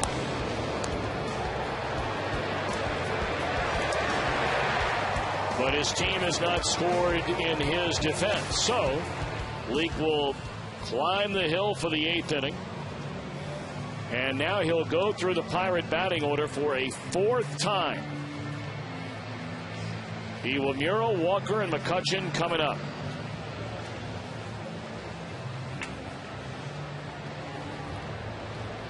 Iwamura is 4th at bat. It's the 3rd time he's led off an inning. Well, you look at this Reds pitching staff that really threw, well, nearly a month to begin the year. Struggled and struggled so mightily. But over the last, including tonight, 17 games, their team ERA, 3.08. That is doing it. That's giving your team a chance to win. Breaking ball low to Iwamura, 2 balls and no strikes. And Homer Bailey, of course, yesterday being placed on the disabled list. The Reds have a move to make on Friday as to who will start against Houston in place of Bailey. 3-0 to Iwamura.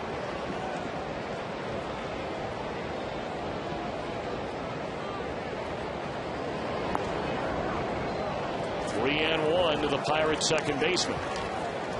Johnny Cueto was out doing his regular turn in between starts today, so that was a very good sign. Fouled away by Iwamura. He is scheduled to start on Thursday. You may remember over the weekend in Cleveland on Saturday had to leave his start with a blister on his right index finger.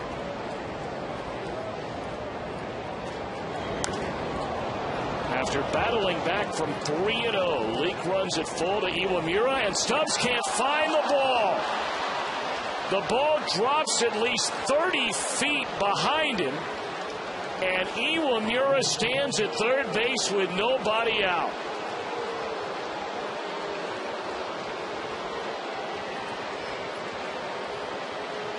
Well, some high clouds have moved in here over Great American Ballpark, and this is just about dusk.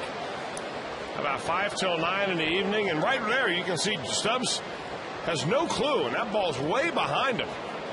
I think it's out near the warning track. Johnny Gomes finally is able to come back and get it, but Iwamura goes all the way over to third base to lead the inning off with a triple. Wow. All right, now it's Neil Walker infield in, scoreless game, and there's a base hit down the right field line, and the Pirates have scored the first run of the game. A double by Neil Walker after a ball was lost in center field by Stubbs.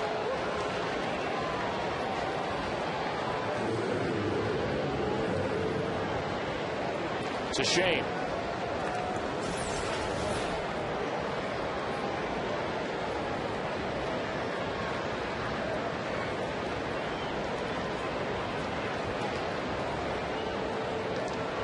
Well, now Brian Price on his way to the mound.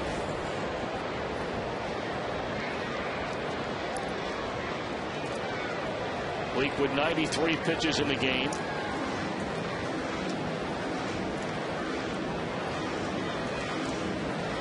Not a bad time to come out, really. If nothing else, you try to change the energy of the inning, which started off very bad, negative for the Reds. A fly ball that gets lost in the twilight. Base hit right down the line, scores a run, but you can't let any more damage than this happen. The way that Paul Mahalam's dealing up there right now, you got to make sure that you keep this game as close as you can. No one feels worse about it than the Red center fielder Drew Stubbs. Arthur Rhodes still throwing in the bullpen. You have the back-to-back left-handed hitters coming up after McCutchen, and they're asking a 3-hole hitter to bunt. No, he showed bunt, pulls the bat away, looks at a strike, doesn't mean he's not bunting now. There aren't a lot of teams that would ask their 3-hole hitter to do it, but well, the Pirates in desperate need of wins, perhaps at least considering Check swing, and he didn't go around. At the very least, what McCutchen wants to do, of course, is get the ball to the right side, get the runner over to third base. But when you ask a number 3 hole hitter to bunt in this situation, you know, you lose the opportunity of perhaps he gets the ball to the right side and he gets a base hit. And maybe even enough to score the runner from second. And of course, McCutchen has had good success tonight against Mike Leake. He already has 2 hits in the game, one to center with the other to left.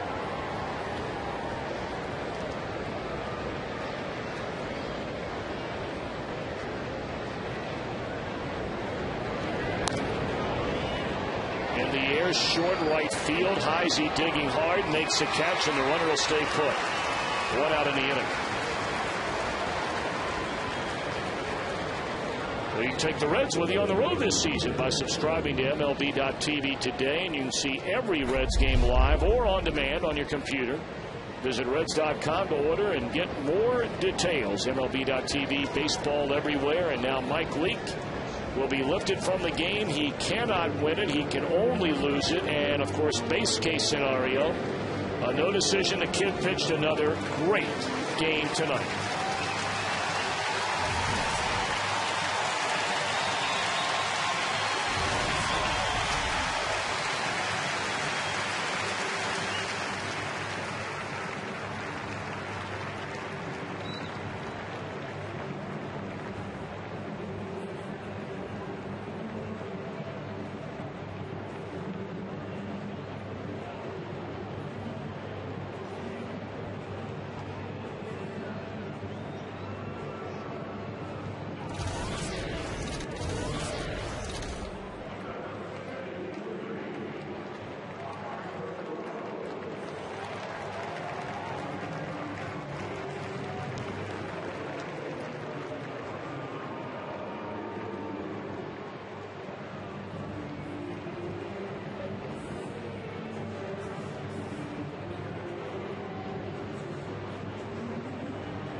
Post-game fireworks show is this Friday, presented by KOI. And live music from the Rusty Griswolds. That's after the Reds and the Astros game. For tickets, call 513-381-REDS or go to Reds.com. A lost fly ball on a routine fly ball to center field off the bat of Aki Iwamura to start this 8th inning in a scoreless game. Turns into a triple. And then the next batter, Neil Walker, breaks a scoreless tie with a double, and Mike Leake. He is hoping for help out of the bullpen from left-hander Arthur Rhodes, and then finally some offense to prevent him from getting his first major league loss. Well, if you've seen Arthur Rhodes pitch this year, he has provided help just about every time he's been out there.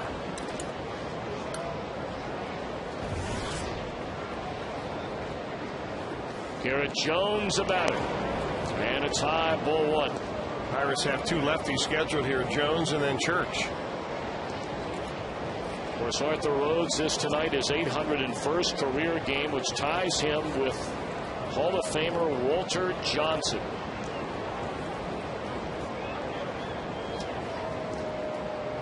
Rhodes has not allowed a run in any of his last 18 appearances, spanning 16 1/3 innings.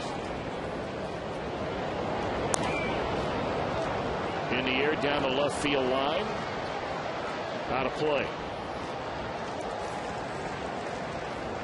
Garrett Jones in his career against Arthur Rhodes is 0 for 6 with 3 strikeouts.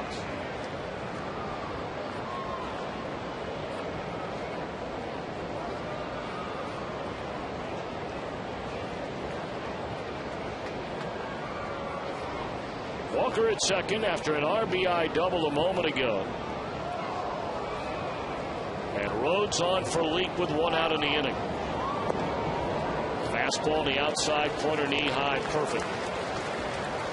Awfully tough on left-handers, mainly because he's got that good hard breaking ball, but also because Arthur Rhodes' fastball has a natural cut to it. Moves very quickly and sharply away from lefties.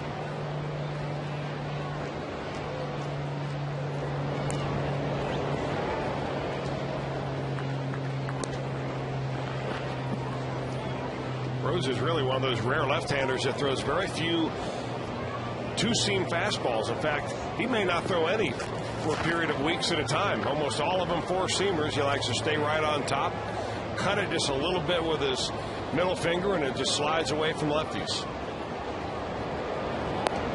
Blew him away with a fastball.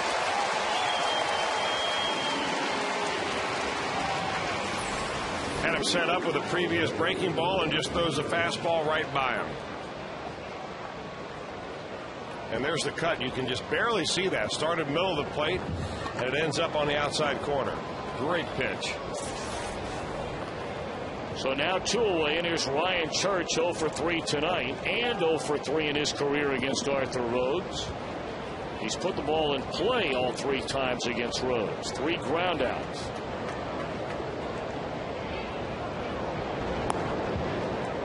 Ball 1.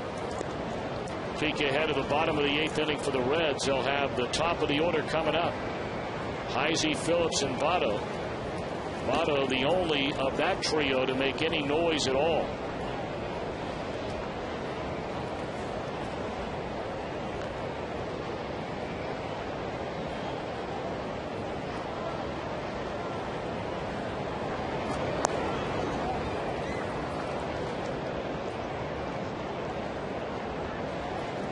Pirates still have Joel Hanrahan getting loose in their bullpen.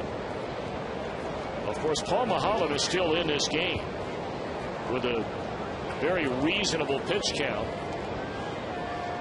for this particular time of the game.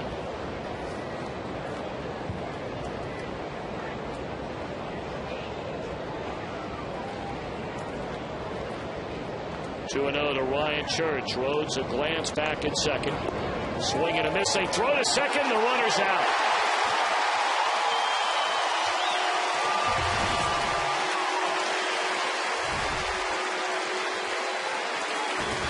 But the Pirates get a run. Reds come to bat in the bottom of the 8th, trailing 1-0.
At 4.5, a 3-4 record. They just dominated the Reds here tonight. It wasn't overpowering, but it was his domination. 7 innings of 6-hit shutout baseball. He only walked 2 tonight, struck out 2. And now the Pirates go to their bullpen in a 1-0 game as we begin the bottom of the 8th inning. Jay Bruce bats against Joel Hanrahan. And Bruce, a first pitch roller right back to the mound. 1 out.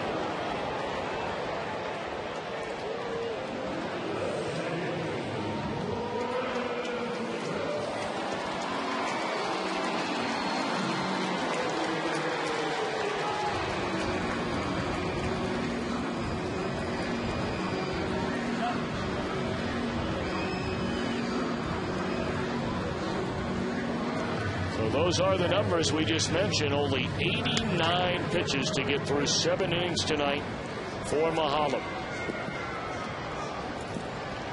Hanrahan's been pretty good lately. In fact, real good. He gave up 1 run on Saturday, and that was the only run he's allowed in his last 10 games, spanning 9 2/3 innings, including 16 strikeouts. Get a look at his overall season numbers. It's where the ERA for a reliever, we talk about it all the time, could be very misleading. 1 bad outing and that thing blows up. Although Brandon Phillips to deep left center field has tied the game.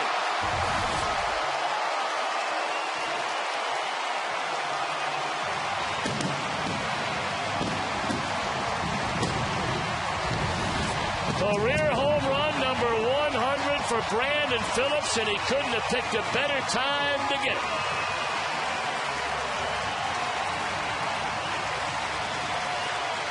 That ball sounded like a shotgun blast when it hit the bat of Brandon Phillips. He just got out ahead of a fastball and drove it right out into the Reds bullpen. Wow, what a drive. Home run 100 for number 4. So just like that, the Reds do what they have done so frequently the entire year. Fall behind, and then before you know it, bang, they tie or take the lead.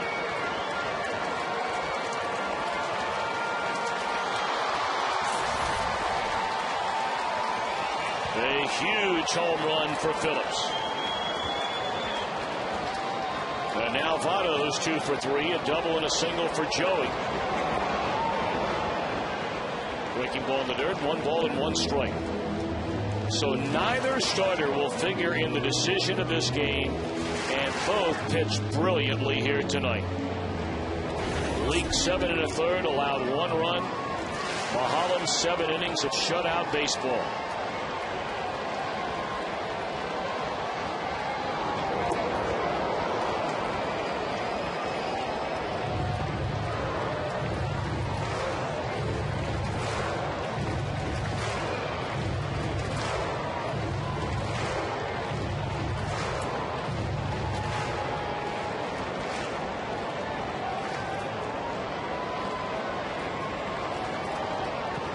To Joey Votto. Swing and a miss. What's nasty stuff there by Hanrahan. 2 away in the inning.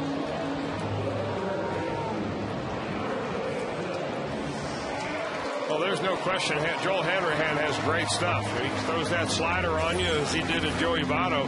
He can be very tough to hit. But that may have been a splitter right there. But that's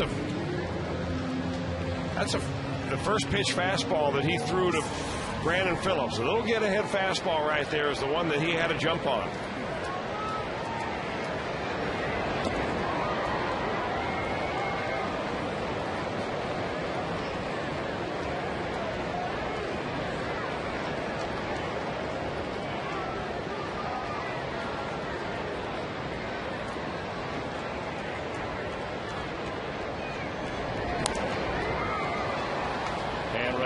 Scott Rowland at 0-2.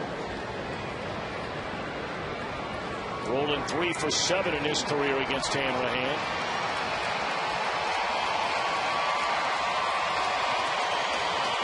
Brandon Phillips, a game-tying home run with 1 out here in the bottom of the 8th inning, of the 0-2 to Scott Rowland in the dirt.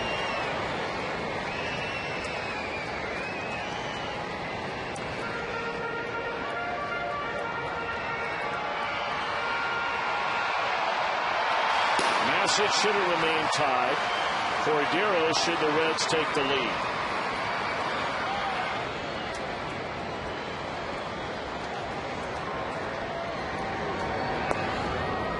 Good eye there by Roland. Didn't chase that slider away.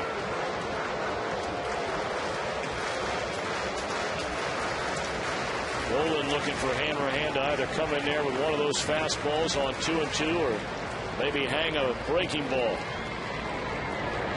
Came with a fastball, threw it right by him.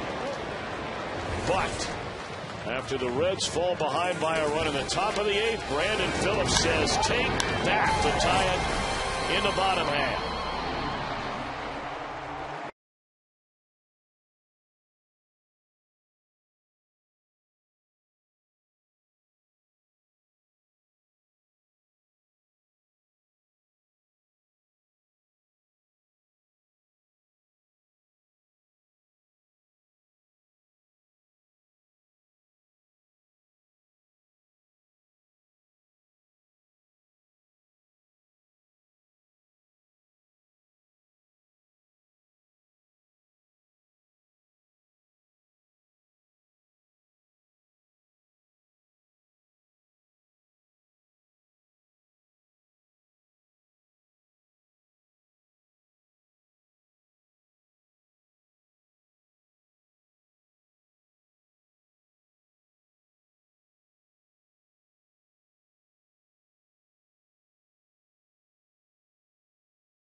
Right field, and we go to the top of the 9th in a 1-1 game, and Arthur Rhodes still on the mound.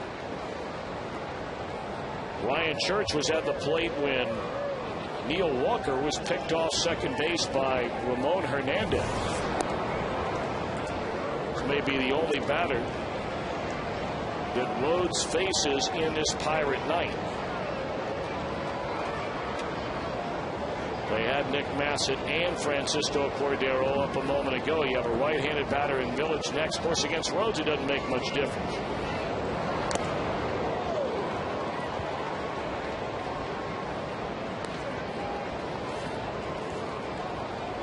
Told you earlier, Rhodes, left-handers are batting 158. Right-handers are batting 122.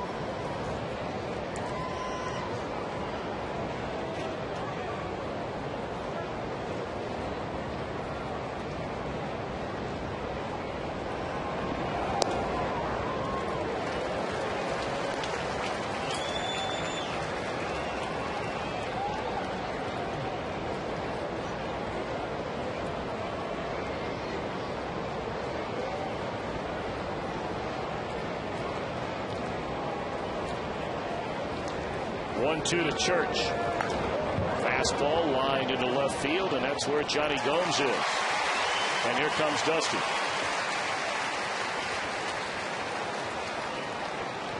Arthur Rhodes, a perfect inning out of the bullpen again.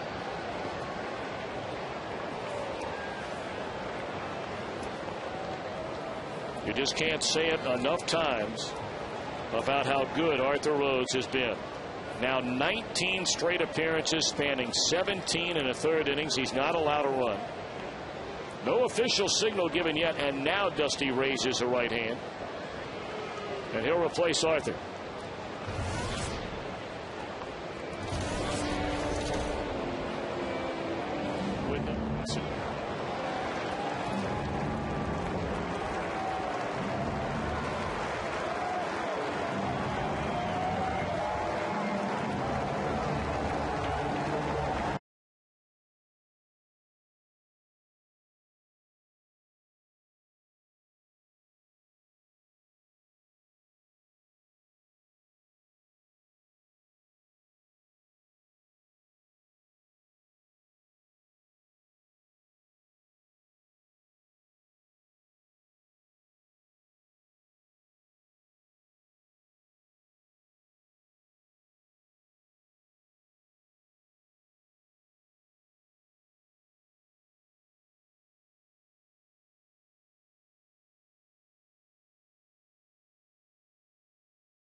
started things for Lee. He came off the mound and threw out the lead run on a potential sacrifice. The very next batter, a 1-6-3 double play.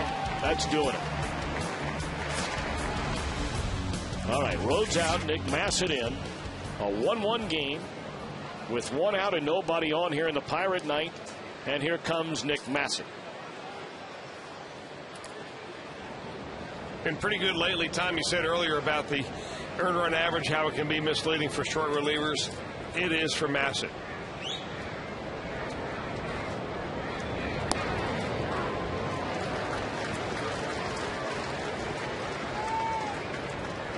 Feels good, telling me before the ball game tonight that as the weather heats up, he feels better and better. Of course, it makes your breaking ball better here in Cincinnati when you have a little humidity to throw it against. Well, there's one there.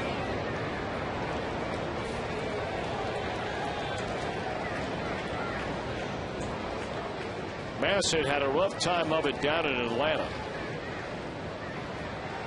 In back-to-back games touched up.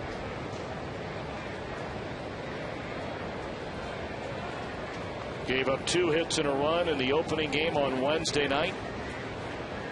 Suffering the loss in that game. And then came into the bullpen, and that 7-run Atlanta ninth inning the following day did not get an out.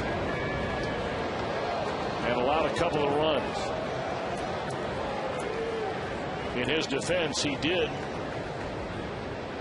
throw it well enough to get an out. That's when the Reds were kicking the ball around the field. One of the rare times that's happened for this team on the year.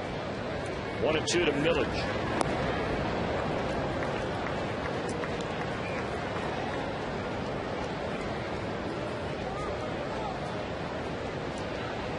Millage a single, a foul out, and another hit.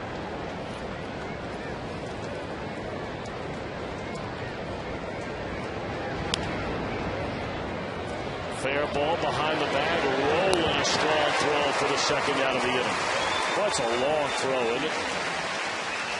It looks so routine, but that is a long way to throw it. Well, he snuck a little bit towards the line anyway. Unfortunately, it did not hit the third base bag. Nearly did so, but you can see clearly fair. A solid throw across the infield. You know, one of the things Scott Rowland told me while we were taping some of those tech talks is that when he's taking fielding practice, he just never just lobs it over the first base. He ingrains in his mechanics, good mechanics, each time he throws. So when he needs to come up with a big play, it's there for him. 2 away in the inning, and now it's Ryan Doman against Nick Massett. Doman 0 for 2 has drawn a walk.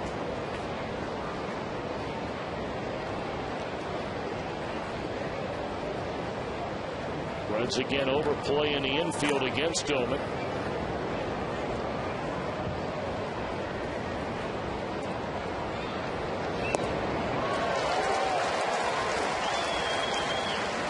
You know, you always get into that debate about, you know, overplaying so much on defense. And, you know, then how much do you take into account who the guy is on the mound? You know, you can understand playing Doman as a pull hitter against a guy throwing 88, 89. Well, it also gives you a little insight as to what the scouting report is going to be on that particular night. Last night with Aaron Harang pitching, they played Doman and with a full shift, which indicated to Doman and everybody else that they're probably going to pitch him inside. Massett throws a little firmer. Well, that ball hammered into right center field, and Doman has played long ball. On a 96-mile-per-hour fastball, they were trying to go away. Even with the shift, they did not want to come in on Doman for that very reason, and that ball stayed on the inner half, and he pounded it. 2-1 Pirates. Now, we mentioned this the first time we saw the Pirates this year, the series that they swept the Reds, that this is a fastball hitting ball club. And boy, he gets what, a 96 about thigh high, and Ryan Doman is there with the meat of the bat.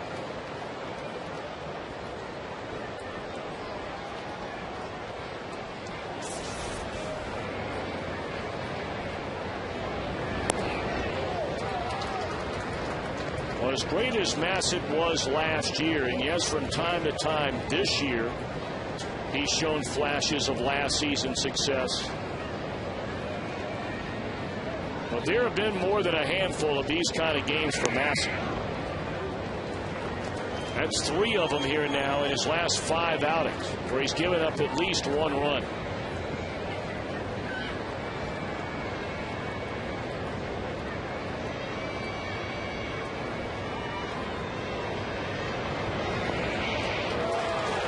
Strikes out Cedeno to end the inning. So the Reds will force to play catch up again after the long ball from Doman.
Ohio is brought to you by Shakely Unicomp, Ohio managed care organization for workers' comp. After every Reds game, Fox Sports Ohio breaks down the game and talks to the players and coaches on Reds Live, brought to you by Kings Honda in the Kings Auto Mall. Visit KingsHondaUSA.com. Boy, it's hard to believe Octavio Dotel is now 36 years old. Came up with the Mets in '99. The very next year traded to Houston, where he became one of the best setup pitchers in all of baseball. For 5 years setting up Billy Wagner. Moved on to Oakland, where he became a closer. And then injuries hit in '06. Spent the last couple of years with the White Sox in the American League, and now closing and doing a very good job of it recently for the Pirates. Well, he no longer has that blazing fastball. I mean, the time that he was down there setting up for Billy Wagner in Houston, he would throw it nearly as hard as Billy Wagner. Wagner was coming in there with triple digits. They really shortened the game. But he gets it done more with some guts and guile right now. He has been successful in his last 6 save opportunities.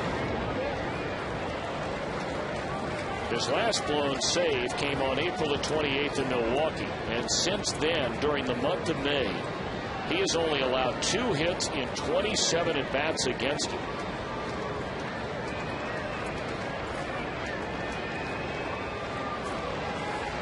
One and one to Johnny Gomes. And now 1-2. Gomes a walk, a double, and a foul out to the first baseman. Well, the Reds got the home run by Phillips to tie in the bottom of the 8th. Doman's home run in the top of the 9th puts the Reds behind by a run. The Reds lead the major leagues with 10 wins in their last at bat, and 15 come from behind victories. In the air, foul ground. It'll drop out of play.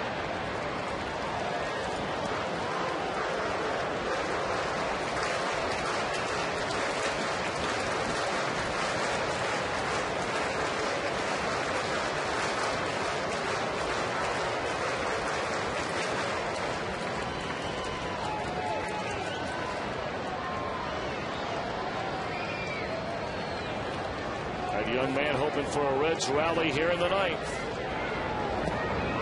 On swinging his Gomes for the first out. I've always said if pitchers can throw a backup slider when they want to, they can really make some money with it. That's exactly what that one did, it seemed like anyway. A little bit of a break on it, but it really tied Johnny Gomes up. I think he wanted that ball down and away, missed the spot with it, and still got the strikeout. Now Ramon Hernandez. He doubled with one out in the 7th inning. At the time was a scoreless game, and wound up being stranded at second when Mike Leake popped up to win that inning. And that one dropped into left center field. A base hit by Hernandez. So the tying run aboard. And here comes Lance Nix.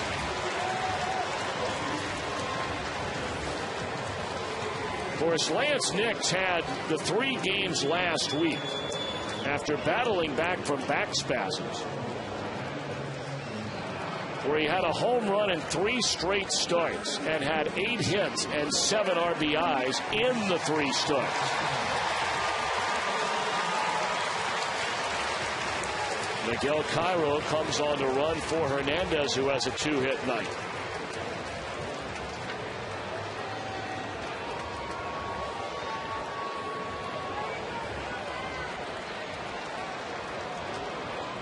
Of course, ever since homering in 3 straight starts, Nix has not started a game.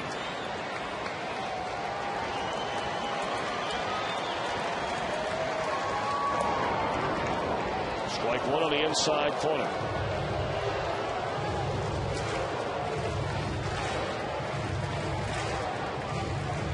Of course, Nix has already ended a game this season with a game-winning home run back on May the 3rd in the 11th inning against the New York Mets. 0-1 pitch. Broken back. Caught by the second baseman, and the Reds are down to their final out. Orlando Cabrera will bat for Paul Janisch.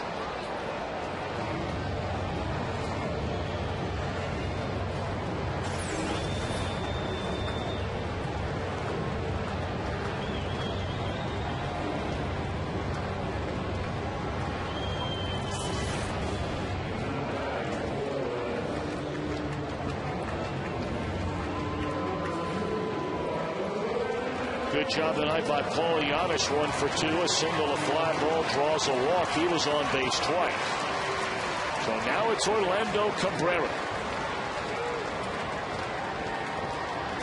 Reds down to their final out, down a run. And it's in the air. This should do it. Game over.